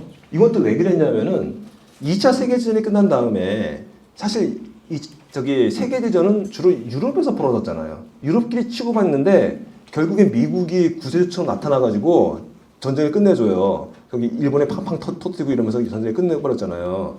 그러니까 미국이 그 전쟁의 대가로 걔네들 어차피 유럽에 싸워서 저거를 적어야 되니까 그 대가로 내놔 했더니만 이제 너 줄 수 있는 게 금밖에 없네? 금 가져가 해갖고 유럽의 모든 금이 미국으로 갑니다. 미국이 금부자가 돼요. 그래서 그 미국이 이런 이제 44년에 이런 브레튼 우주 체제라는 이거를 땅땅땅 치거든요. 그 뭐냐면 금 1온스를 35달러로 바꿔주겠다. 이게 이제 전 세계 기축통화가 되는 미국 달러가 기축통화가 되는 바로 그 시점이 되는 겁니다. 예, 금이 미국에 많으니 니네 금 갖고 갈래? 그러면 달러 갖고 와서 사가. 35달러만 무조건 줄게. 이게 기축통화가 됐던 사건이고요. 그게 계속 갔으면 좋았는데 71년도에 이제 미국도 금이 떨어지기 시작할 거 아니에요. 더 이상 금 주면 큰일 나겠어 이제. 그러니까 미국이 이 닉슨 대통령이 나 배째, 나 더 이상 이제 달러로 금 안 줘. 그냥 나 달러 찍을 거야. 왜냐면 이미 기축통화가 돼서 전 세계가 달러로 움직이기 때문에 더 이상 금을 중요하지 않아. 그냥 소매에 깡패짓을 하기 시작한 거예요 이제. 그래서 이게 71년 이전의 달러고요. 여기 요즘 우리가 쓰는 달러입니다. 71년 이전의 달러는 밑에 이렇게 써 있어요. 더 달러스 인 골드 코인이라고요. 이렇게. 근데 요즘의 달러는 그런 거 없죠. 그냥 원 달러 이렇게 되어 있죠. 그러니까 예전에는 달러가 즉 금이었다. 하지만 지금은 달러는 달러고 금은 금이다. 네, 따로 놀고 있다. 이제 그 개념을 이해하시면 되고요. 이 또한도 되게 중요한 금융 상식이십니다. 그래서 그 당시 70년대에는 1000달러가 있으면 28온스의 금을 살 수 있었어요. 근데 지금은요, 아까처럼 통화가 계속 팽창돼서 금융량이 늘어서 0.58달러밖에, 아니, 58온스밖에 못 사요. 48배가 는 게 아니라 48배의 가치가 줄어든 거죠. 이 달러의 가치가. 달러만 줄었을까요? 우리 원화도 마찬가지죠. 그러니 짜장면이 그렇게 뛴 거야. 이게 되시죠? 그러면 이 달러는 어디서 찍어낼까요? 미국 정부에서? 아니면 민간 기업에서? 당연히 정부인 것 같은데 질문 던지는 거 봐서는 아니니까 질문을 던졌겠죠. 우리나라는 중앙은행이라고 그래도 공공기관에서 찍습니다. 우리나라 원화는요. 근데 세계의 돈을 좌우하는, 세계 경제를 좌우하는 달러는요, 여기서 찍어요. FRB라는 데서 찍어요. 이게 미국의 그 은행들의 조합이라고 보시면 됩니다. 미국 은행들의 조합, 대표 조합들이라고 보시면 되는데, 민간 은행에서 돈을 찍습니다. 이 전 세계의 돈을 좌우하는 이 일을. 그 연준이라고 또 하죠. 그 뭐 화폐 금융 정책 이거 정하는 그 연준이도 민간 기업입니다. 정부 아닙니다. 중앙 기업 아닙니다. 되게 웃기죠? 예, 전 세계의 그 우리 목을 좌우하는 지금 그걸 결정하고 집행하고 돈을 찍어내는 데가 미국의 민간 기업이라는 사실이에요. 이것도 참 웃기는 얘기죠. 아이러니하네요. 예, 힘이 있는 건 이해는 돼. 근데 국가기관은 아니라는 거예요. 공공기관도 아닙니다. 자, 이제 여기까지가 금융 상식이었고요. 또 하나 알아주셔야 될 거. 금리, 물가 상승률 이런 두 단어를 좀 기억해 주시면 좋겠어요. 코로나가 오기 전까지만 해도 물가 상승률은 3.5%였습니다. 25년간 평균이. 그래서 시작이 3.5%였어요. 3.6%.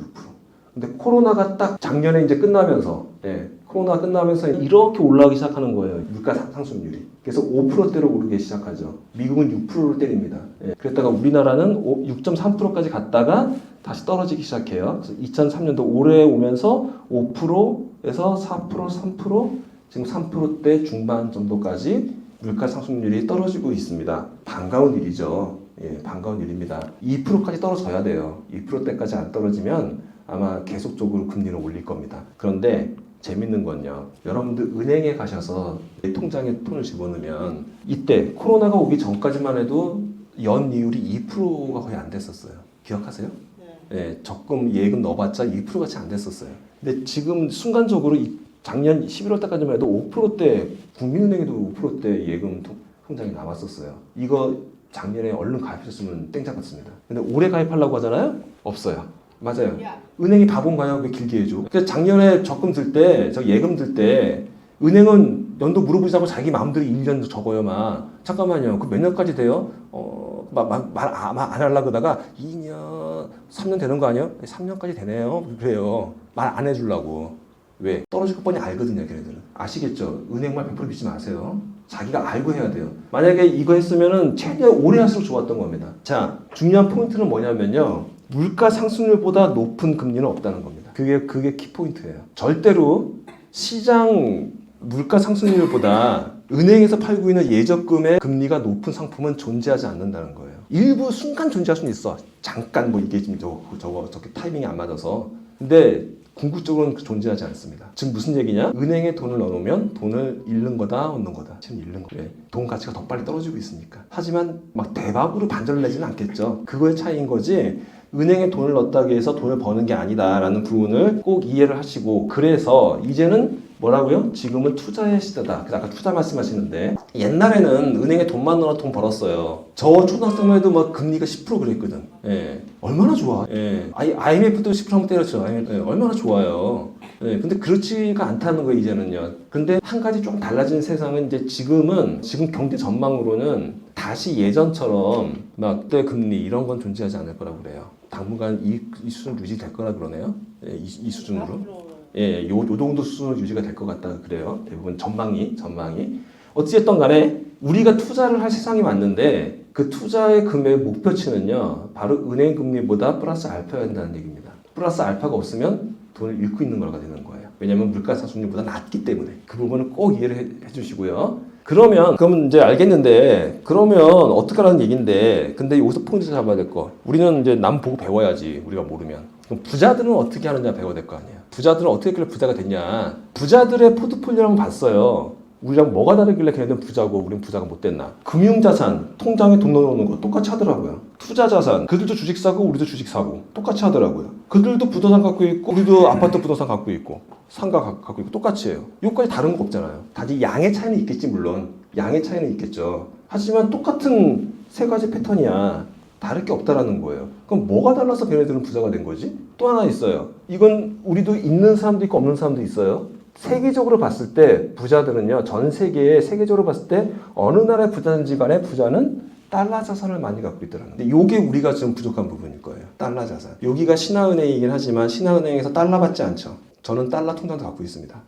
달러 자산을 어떤 방식으로든 좀 추구하실 필요가 있어요. 왜 그런지를 좀 설명을 드릴게요. 일단 첫 번째, 우리가 제일 좋아하는 부동산 자산부터 봅시다. 부동산. 여러분들은 부동산을 왜 사세요? 부동산 불패. 부동산 사면 오르니까. 아니세요? 부동산 사면 돈 떨어지니까. 이거 아니실 것 같은데? 부동산 사면 오가로 사실 것 같은데?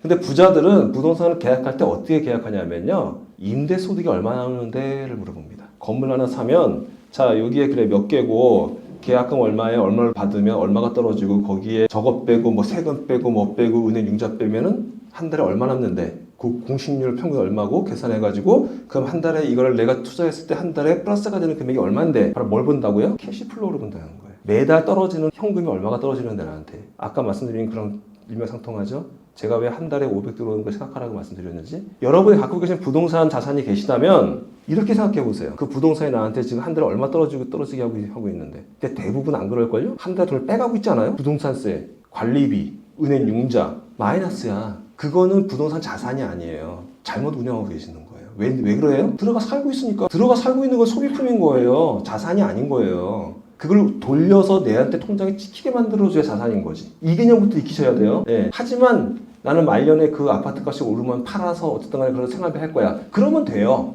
그러면 돼. 근데 팔 수 있어야 됩니다. 반드시 그때 가서. 그때 가서도 못 팔고 결국 무덤으로 가시면 그건 자산이 아닌 거죠. 두 번째, 투자 자산. 주식 들어가면 넣으실 거예요. 주식 넣으시면 다들 뭐 바라세요? 따상, 따따상. 그것도 똑같아요. 주식이 원래 의미를 아시면 투기와 투자의 차이를 아실 거예요. 여러분은 그 생각을 하셨으면 투기를 하신 거예요. 그 회사가 뭔지도 모르고 뭐 요즘 제약이 바이오가 뜬다니까 바이오 어떤 거 사가지고 야 요즘 뭐가 좋아? 야 그거 들어가 샀어. 하루 종일 쳐다보고 올랐어. 와 올랐다. 내가 술 살게. 그 다음에 떨어져. 이게 투기를 하신 거예요. 원래 주식 투자는 뭐냐면요. 그 회사 예를 들어 초코파이 아이고 내가 잘못 샀네. 나 오리온 거 살려고 했는데 롯데 걸 샀네. 오리지널은 오리온이잖아요. 근데 예를 들어서 롯데하고 칩시다 그래. 롯데에 제가 주식을 산다라는 거는 롯데 그래 초코파이도 만들고 뭐도 만들고 잘 경영 잘하니까 얘네 회사는 분명히 수익을 낼 거야. 그걸 믿고 내가 거기에 투자를 한 게 주식을 산 거예요. 롯데 주식을 산 거예요. 그러면 롯데는 어떻게 하냐면요. 1년에 4번 혹은 2번 정하기 나름인데 자기 회사가 이익을 낸 거 거기에 일정 부분을 주주한테 배당을 줍니다. 예, 일정 부분. 그건 자기가 정해요. 그래서 그 배당주 중에 많이 주는데 적게 주는데 정해져 있는데 예를 들어 제가 투자한 데는 1년에 5%를 줬어요. 그러니까 퇴직금 1억을 드니까 500만 원 나오더라고요. 예. 그렇게 원래 하는 게 주식 투자예요. 그리고 외국에서는요, 200년간 배당금을 준 회사, 100년간 준 회사, 50년간 준 회사, 30년간 준 회사, 20년간 준 회사, 이 회사들이 리스트로 있어요. 사람들이 주식을 투자하는 이유가 뭐냐면, 배당 받으려고. 그게 보통 4번 줍니다. 3개월에 한 번씩. 3개월에 한 번씩 따박따박 통장에 꽂히는 거예요. 월급과 비슷하죠? 아까 말씀드린 그 캐시플로랑 똑같죠? 그 개념입니다. 그래서 부자들은요, 원래 주식 투자를 배당 소득 받으려고 해요. 그리고 어차피 관리 배당을 주는 정도의 회사는 당연히 주가가 계속 오릅니다. 그렇잖아요. 예. 결국 현금 내 통장에 돈을 찍어주느냐 안 찍어주느냐가 중요한 포인트라는 거예요. 자, 세 번째, 금융자산이요. 은행에 돈 들어있는 거 뭐 거기서 뭐가 더 있겠어. 하지만요, 은행 금융상품도요, 여러분 연금 소득이라는 거 들어보셨죠? 단순히 이자가 오르는 게 아니라 어떤 조건을 지키면 상당히 높은 퍼센테이지로 죽을 때까지 연금을 줄게 하는 그런 상품들이 있어요. 대부분 이게 은행에서 나온다기보다는 보험 형태로 바뀔 수밖에 없어요. 장기간으로 계획을 가려면 대부분 연금 보험으로 그저 바뀌어져 있죠, 형태가. 그래서 이 현금 이것도 결국 뭐예요? 목돈으로 안 줘요. 매달 꽂아준다고요. 그래 이왕 현금 있어 돈 넣어놓을 거면 내가 어떤 조건을 지켜주면 매달 내 통장에 죽을 때까지 꽂혀주는 거기에 투자하겠다라는 게 바로 부자들의 습관이라는 거죠. 또 한 가지. 요건 좀 이해가 필요하신데 왜 달러 자산을 투자하는데 제가 이걸 설명드리려고 아까 기축통화 설명을 드린 거예요. 달러가 왜 그게 중요한 부분인지. 기축통화라는 거는 전 세계 경제를 아우른다는 뜻이지 않습니까? 걔네들이 기축통화에 투자를 해놓으면 그 사람은 우리나라 주식을 사면 우리나라 안에서만 움직이지만 미국의 주식을 사면 전 세계에 투자가 되고 있겠죠. 기업들이 되게 많잖아요. 삼성도 등록돼 있고 그렇잖아요. 그러니까 미국 시장에 들어가면 전 세계를 다 투자를 해요. 그것도 좋지만요. 실제 이유는 이겁니다. 이 빨간색이 우리나라 코스피 주식 가격이에요. 예. 그 다음에 이게 원달러 환율이에요. 원달러 환율이라는 게 뭐예요? 1달러당 얼마 하는 거 있죠. 지금은 1,300원이 원달러 환율입니다. 참고로 아시고 계세요? 지금은 1,300원. 보세요. 여기 코스피가 확 떨어졌죠. 이때가 언제냐면 우리 IMF 맞았을 때. 이때 유일하게 올라간 게 있어요. 이게 뭐죠?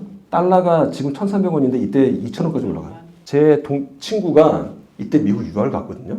1,000만 원을 가지고 갔어요. 돌아왔는데 1년 사고 돌아왔는데 1,000만 원 들고 왔어. 이게 말이 돼요? 무슨 얘기냐면 IMF 되기 전에 갔어요. 그래가지고 환율이 1,000원이었어. 달러당 1,000원이었어. 그래서 1,000만 원을 들고 갔으니까 달러로 바꿨을 때 저거 해당되게 1,000만 원 해당되는 걸 바꿔서 갔겠죠? 만 불을 가지고 가서 바꿔서 가서 5,000불을 남겨서 온 거예요. 5,000불 쓰고 1년 동안 왔는데 5,000불을 그때 딱 하나로 바꾸니 1대 2,000으로 바뀌었네? 다시 1,000만 원이 된 거야. 그냥 공짜로 갔다 왔어요. 그래서 진짜 부럽대. 무슨 얘기냐면요, 우리나라 주식하고 달러 환율은 반비례합니다. 바로 얼마 전에 겪어졌잖아요. 작년 초만 해도 1,200원대였어요. 근데 작년에 올 초에 주식 곤두박질 칠 때 1,500원까지 올랐다가 순간적으로 지금 1,300원 다시 안정화된 거거든요. 우리 주식이 곤두박질 치면 원달러 환율 올라갑니다.